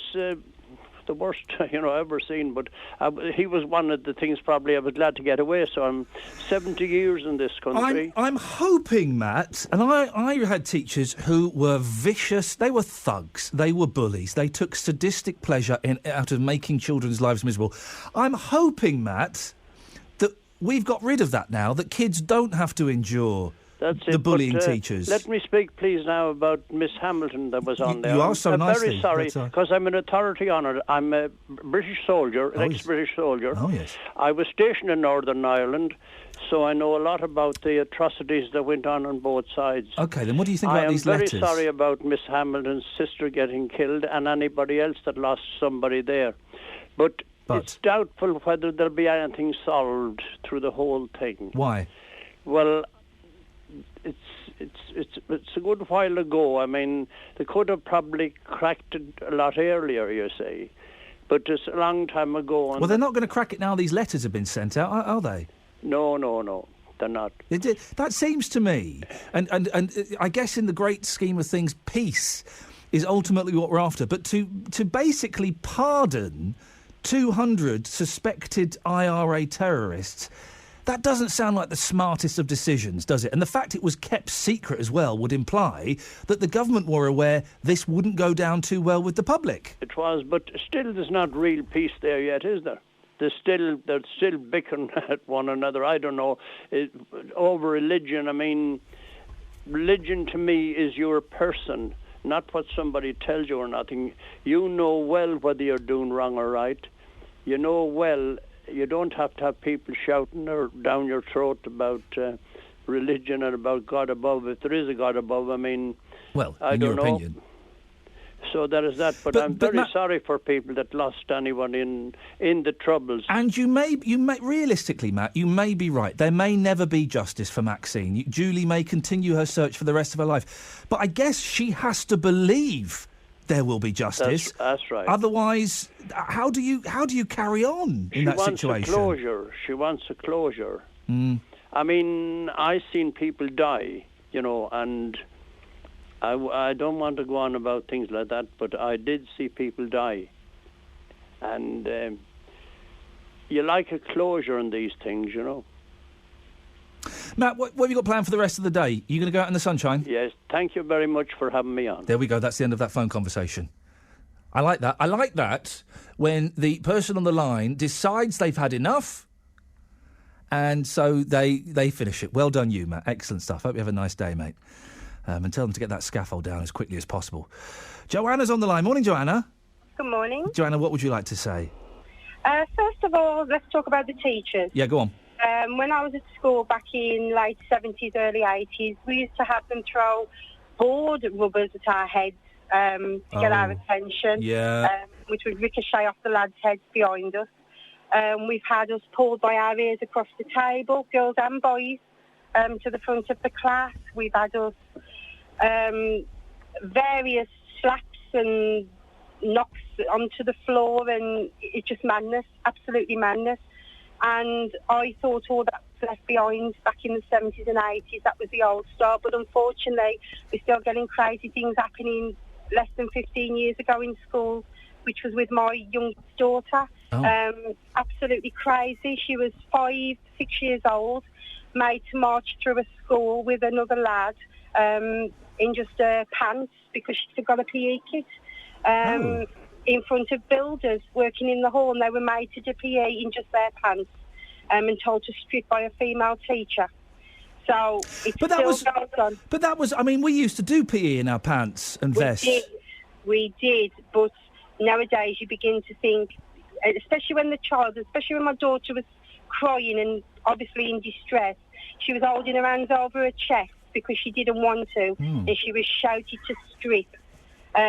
So even nowadays, things still happen which shock us. We don't. I do think that a lot of the problems that people are facing now in adult life is because of the humiliation and shame that was forced upon them by teachers and, to a certain extent, parents back in the day. And that's certainly not a way that we want to encourage our kids, is it? Not at all, not at all. But as I say, they still happen. And, of course, it's not until they're actually caught that it comes to light. But there is still some teachers, and I've still got children who... I've got I've got 2 children, 25 and 20, and another 18 months old, so I'm due to start it all over again now. Well, good luck with that. Yeah. Joanna, it says on my screen you want to talk about dinging your car as well. Oh, yes. Go on, what happened? I've done both. I've been hit, and the driver drives off instantly, and I've also, shamefully, had a prang and drove off crazily. Oh, no, you did it. You did it. Was the car empty when you pranged it? No. Oh, there was someone in it? There was someone in it. Oh, Joanna, you can't do that. That's against the law. No, they were turning, and I just happened to clip them. I thought I clipped them. Yeah. And I went off and hid in the car at 6 o'clock in the morning. Oh, no. But it was seen by my husband and all his work friends, and it wasn't my fault in the end. It was his. He was doing an illegal manoeuvre. Well, hang on. Were you behind him or in front of him? I can't actually remember. Oh, which means you were behind him, which means it was your fault. If you're behind him, then it's your fault. But apparently it wasn't. And he came in to say he did something. Actually hit something. But I was guilty, yes. I drove off and hid. You're so naughty. You're Joanna. I know, yes. Naughty. Joanna, what have you got planned for the day? Anything nice? I've just finished work. Oh, beautiful. So your weekend starts here? Well, I finish and my husband goes back in, so we're just swapping over childcare. So not much of a day left for me. Have you got the babby today? Yes. Oh, yes. That'll be fun, won't it? or you not? Or will it be exhausting? At 43 years old, I'm going to say exhausting. Yeah, tell me about it. Joanna, listen, have a lovely day. Thank you very much indeed. Naughty. If the rules of the road are, if you are behind the other car and you're in an accident, it's your fault, because you should always be at a speed that you can stop. There you go. You see, you learned something new. Well, you probably knew that. Anyway, Daz Hale. Where on earth is Daz Hale? He's not here. Daz and Rob Gurney are at the Hawthorns for West Bromwich Albion's key match against Manchester United. Oh, listen to that. It sounds exciting. Well, good afternoon, and I'll tell you what, breaking news here. Rob forgot his pen, so I'm making him do the show in his vest and pants as well, Ian. And it's quite parky up here on the gantry, believe me. Oh, what an image. Well, there you go. Do you still wear a vest? Do you wear a vest, Rob? I used to wear one as a kid. Do you still wear one? T-shirt normally, but yes. Ian, you still a vest man? I'm getting to the age where I will start being a vest man again. Another couple of years. I look like Les Battersby if I wear a vest, or Rab C. Nesbitt. I'm being told in my ear I should start wearing a bra. How rude. How rude, but possibly accurate, yes. What's happening today, Daz? OK, yeah, so it's as each week goes by now, the games are getting bigger and bigger, and we've got an early kick-off to get us underway.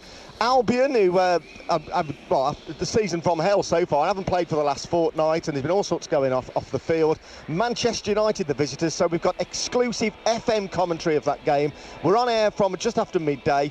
Got the team news for you as well, straight off the top of the show. Exclusive FM commentary, and as soon as we've finished here, it's the big one at the Banksies, and again, the only place you'll be able to hear Walsall against Wolves in FM this afternoon is here on BBC WM 95.6, and a big game for Blues as well, looking to make get their first home win in 5 months.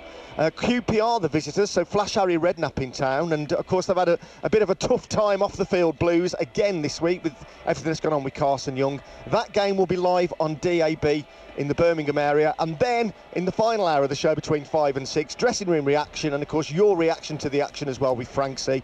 And he gets the feeling, I mean, Rob's with me as well, glad to say he's put his clothes back on now. He just get the feeling that it's a pivotal day, a defining day again for West Midlands football. Yeah, it certainly is here at the Hawthorns. Albion badly need a result under Pepe Mel. He's gone, as we know, 6 without a win before this game. Lots of things going on behind the scenes at West Bromwich Albion. A lot of that could be put to bed with a few positive results. He needs a win, obviously, this afternoon against Manchester United, who haven't had the best of seasons, as we know, so far. And then that huge derby over at the Banksy Stadium to look forward to, where Walsall have to win for me to retain any realistic hopes of being in the playoff shake-up at the end of the season. It's going to be a big afternoon, and it's all coming after the 12 o'clock news here on BBC WM. Daz, Rob, thank you very much indeed. I'm glad he's put his trousers on again. I mean, it really is inappropriate. Make sure you're listening to that. Let me do a couple of texts. Thank you for all the phone calls, by the way. Lots of phone calls. I love it.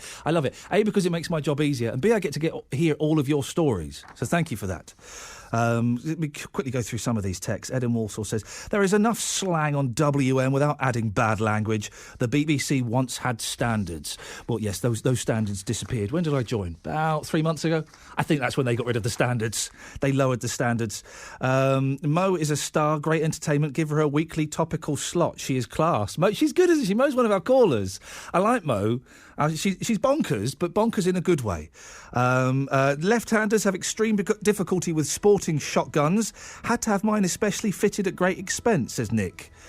How? I don't quite know what that would be. And here's one. This is one for Nicole.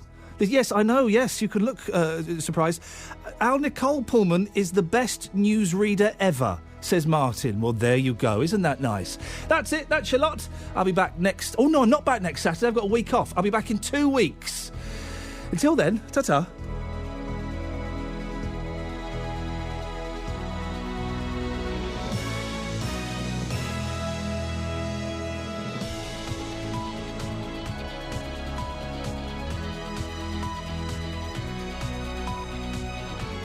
The voice of Birmingham and the Black Country. BBC WM 95.6. It's bang on midday. Martin, you'll enjoy this. Here is the news and sport now with Nicole Pullman. Thank you. The Malaysian Transport Minister says no wreckage from a missing Malaysia Airways flight has yet been found.